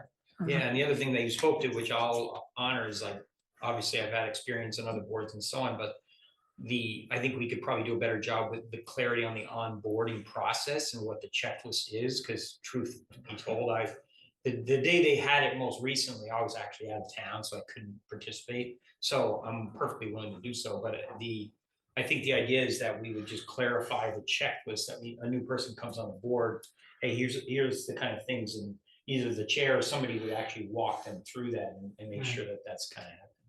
I don't know, John, if you do this, but I know when I came on board, that was one of the things. I met with Tracy and brought the select board, and we had a talk about what I needed to do, she focused on some specific issues.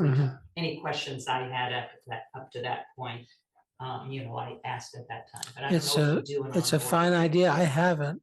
Simply Lana has put together materials Right. and handed it to people with the expectation that they could look at it, review it, and of course, pose questions. I'm always open to questions, but if we need to be a little more proactive about it in the next cycle, I'm happy to do that. So may I suggest that we read her ideas, and then next meeting, we hopefully click this through?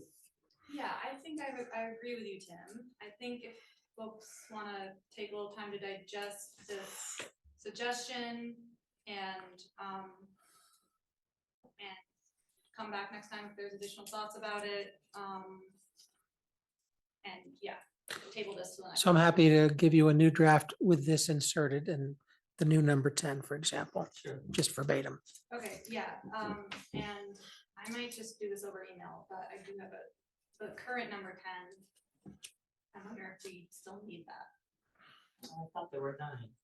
Maybe The first section has 9. The next section, She's yeah. saying the next chapter is Select Board Chair additional responsibilities. Which the whole section gives me an anxiety attack, but that's a me thing. But that first one, number 10, about the written reports of communication to the town manager every week. I know It that's, doesn't happen. that was something Laney wanted in there at one point. I don't. Wonder if people have thoughts about requiring a written report within a week of every communication the chair has with the town manager. And what? Number 10. Yeah, but like, what does that mean? A written report of your emails with John? Yes. I mean, that's what that means. Okay. This is something that's in the code of conduct, but nobody It seems was to be added. It was taking added a couple years ago. implementation of. Yeah, okay. Do you have that on the removal of that one? I do. Okay. That was the one that I had flagged as well, because we don't do it, and I didn't understand it, and it's not even written very well. Aside from that, I was great with it. The question I have is what the history was, and whether what that really should zero in on is anything that's covered under 1 VSA section 313 or whatever, is the executive session stuff. Because I wondered if it had to do with board's anxiety about conversations going on between the town manager and the chair that the board might not be privy to and might want reports on things that are matters that have to go to executive session. So that was my only thought, and I was sort of speculating as to why that came about. I don't know. Maybe it preceded my time, No, you were there. but I do try to, whenever I have meaningful conversations with a select board member, I try to let all of the select board members Yeah, know. I think that's a great practice, like, I think what happened in the past is when you get out of sync between conversations with board member to town manager or, whatever, it breaks down, right? The trust and the respect or whatever. And I actually like that practice of like, if a board member asks you a question that you're kind of CCing the select board, they're like, okay, here's the dialogue. And if it's more factual as opposed to substantive, discussion-y kind of stuff, I think it's a great methodology personally. Yeah, okay, great. So I'm hearing that we don't have to approve this tonight, but the recommendation is to potentially remove the current number 10, add another number 10 that is related to the municipal code of ethics under the first section. My last suggestion was about the gift. And I know Kim had brought up, this is the last page, the departing member recognition. Kim had brought up that we could maybe change the gifts. I thought this seems trivial, but I thought it was a good idea because I'm not a huge fan of plaques because it will probably go in my closet. But but if we could change it to like an engraved pen, just wanted to put it out there instead of an engraved plaque. Does anyone have? Do we have to define the gift? Couldn't it be just like A gift? Yes. A recognition of service to be determined? Why do we need to define? A token of our esteem. I mean, but then it probably won't change if we don't define it. Oh, I'm happy to get rid of the plaques. I agree with you. Plaques are just wheel chalks as far as I can tell. From someone who recently got a plaque, so. Ashley? Yeah, I was just gonna say that if we don't define it, I worry that there would be more room for like, oh, well, why did that person get a sweatshirt and I got a plaque or a pen or a thank you card? That it might be nice to have some consistency so that people are treated all equally. Yeah. I agree.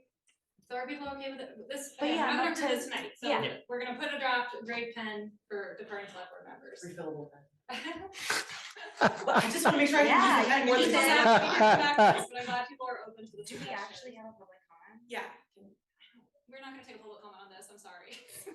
Okay, can we move on? Are we ready? Yes. Okay, thank you.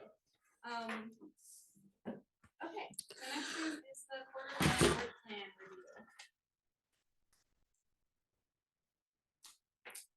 So the purpose is to refresh the plan with the best information available. So this is information that we collected from staff and from the board. The board's information came forth on the 22nd workshop on February 22nd. Staff information came forward a little bit before that, maybe 2 weeks before that. Some things are going to change. So do we want to start off with any current information that you have, John, that you'd like to bring to our attention, and we can maybe just sort of rattle down through it, and then and if you want to then send an email to me, I can update the plan. And then we can do the same on the board side to sort of expedite this process. So everyone should have a series of links that get you to a projects list, an agenda items list, and so on and so forth. So if we sort of understand what the changes are, I can go ahead and apply those and then resend the links. If that's amenable to everyone.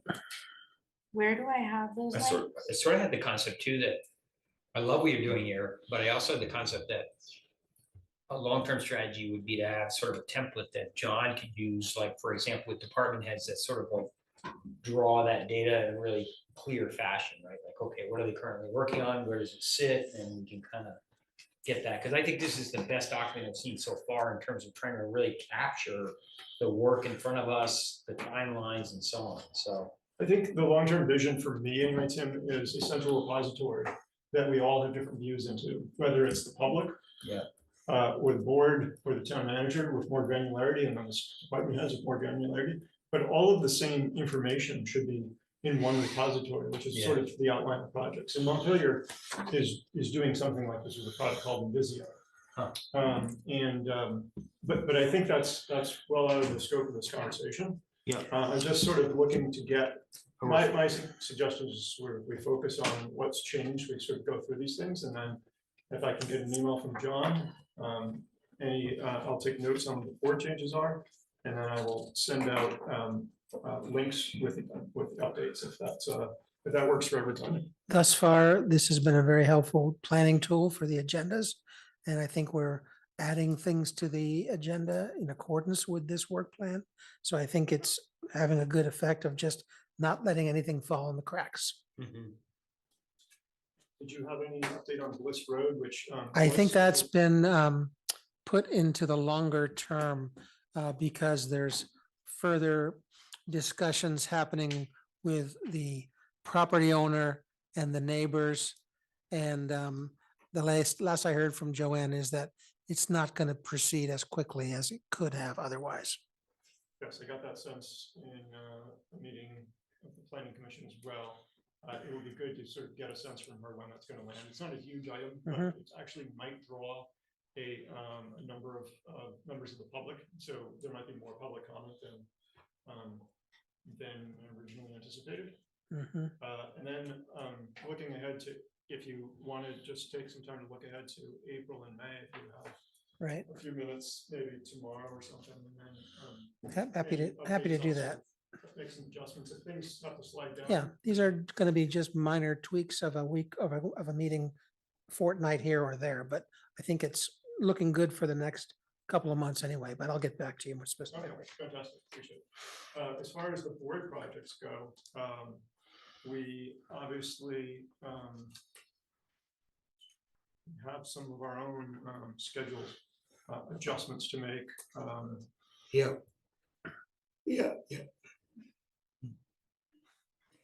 Sorry, I didn't mean to do that. Organizational staffing and alignment assessment.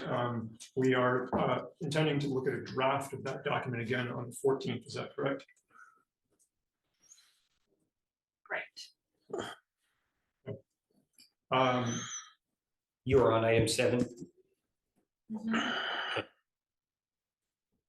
There's a community engagement project out there with a series of agenda items coming up. I didn't know if those were still on target or whether we should reassess those. I think that's an Ida and Miranda thing with something coming up in April. For us. April or? I've got a strategy proposal review in April. I mean, maybe end of April. It's on our. Oh, yeah. It's on our to-do list. Yeah. We haven't lost track of that. I don't think it has to be April 14th. Maybe we could do the April 28th. Have a community engagement proposal for. I guess if the agenda's full on the 14th. Yeah, I'm just thinking it might be kind of full, but yeah, in April, I think, yeah, so yes. April. Okay, so that will leave it as is then because it's right now slotted for April. Yeah. Public safety Service Facility Needs Development Phase 1. I didn't know if the team had any milestones there or would like to just get back to me with some milestones, and I'll update the. Yeah, yeah, Tim and Ashley and I need to get together. yeah. Okay, so we'll wait to hear from you on that. And John did share some pertinent kind of background information around thinking about that, so that was good. And, yeah. I'm gonna email you guys right now. The other thought I had, just while I'm thinking of it, is that, you know, what I kind of come up with is the idea that we obviously face these budget cycles every year. So to me, like things that are these really big stones that we want to understand well when we head into budget season, that we're not missing them. Like, you know, bug bee is one of the ones that I'm thinking about, just like these large, you know, projects and community initiatives or whatever we want to call them, and making sure that those are rolling along, right? So that when we get to October, we're not like, oh my God, that's right, we forgot about this was supposed to be here and it's way back there. So I don't know if there's like a way we could review that and say, hey, when we get to the next budget cycle, what are the 5 things or 3 things that we really want to have a great understanding of, so that when we're making decisions around that, you know, perhaps it's the transfer station or Bugby or whatever, that we really have it, right? We got all the data and we're ready to rock. I think that's an excellent point, and I think what I would suggest, given the hour, is that as those things sort of come to the surface for you, maybe send me an email, and I'll start to accumulate a list. We should give ourselves permission to, if we have maybe an agenda that's a little later, or we don't have technical difficulties at the beginning, we should give ourselves permission to revisit this topic, and then figure out where those go in, whether they fit, whether they already are slotted into another larger project, or whether we need to create a new project for them and sort of. Okay. But I think you're 100% right, because we get to November, it's too late to take up major And discussions. candidly, we kind of hit that with Bugby this past cycle. Yeah. It was kind of like, oh, we needed more data to kind of work on. Yeah, so Tim, if there are things that you don't see on here that should be on here, Okay. definitely let Eric know. Okay. Great. So the last one is committee and commissions assessment alignment stuff, and I think we're on target there. I mean, we can let that slide if need be, if we get busy in May, but I would say that Miranda and I could come up with an initial recommendations for a May meeting.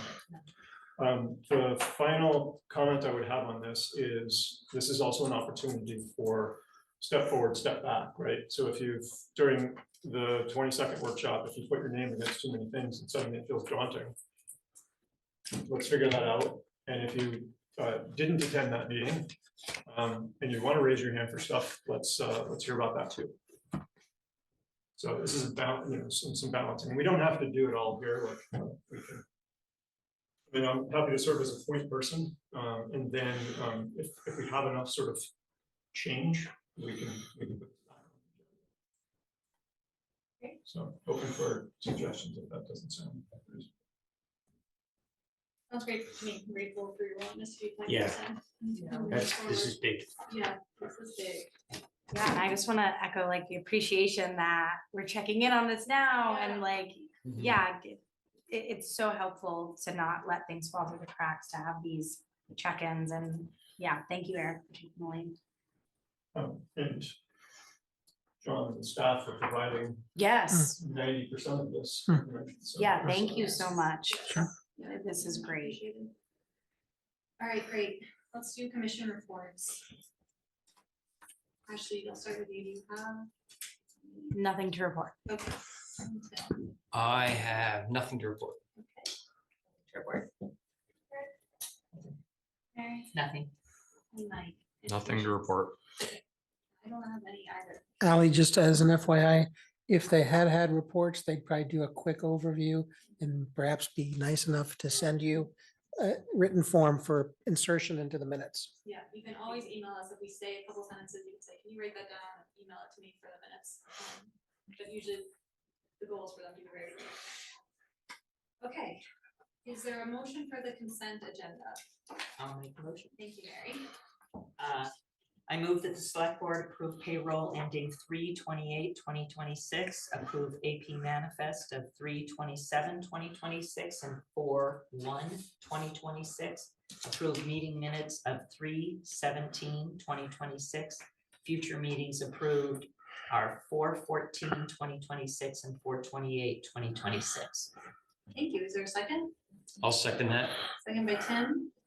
All in favor? May I make a brief comment, brief Oh, question? sorry, yes, comment? It just, I know I'm Mr. Payment Manifest guy, but I did note that there was an oil, we have some oil deliveries that are coming in at $4.97 a gallon, as opposed to some that were at $2.66.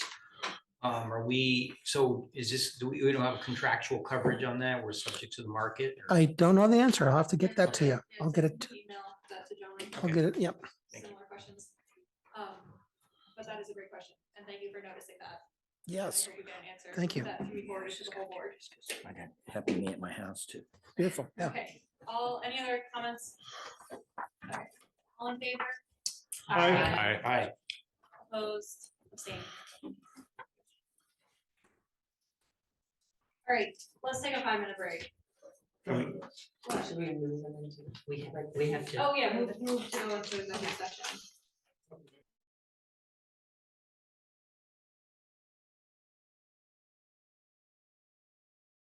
Session in order to allow for discussion of personnel matters. Move to find that premature general knowledge, public knowledge which would clearly place this body and or person involved at a substantial disadvantage pursuant to 1 VSA section 313A1. And I move to discuss a personnel matter pursuant to 1 VSA section 313A3. Thank you. Is there a second? I'll second. I'll take Ashley's second. In favor? Aye. Opposed? Okay, so let's plan start in about 3 minutes over there.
Yes. I move that the select board end executive session at 9:58 PM with no action taken. I'll second the motion. Discussion? All those in favor? Aye. Aye. I And move then that, adjourn, right? I move that we Yes. adjourn the meeting. I'll second, go ahead. Second, all those in favor? Aye. Aye. Who was seconded that one? Here. Eric, okay.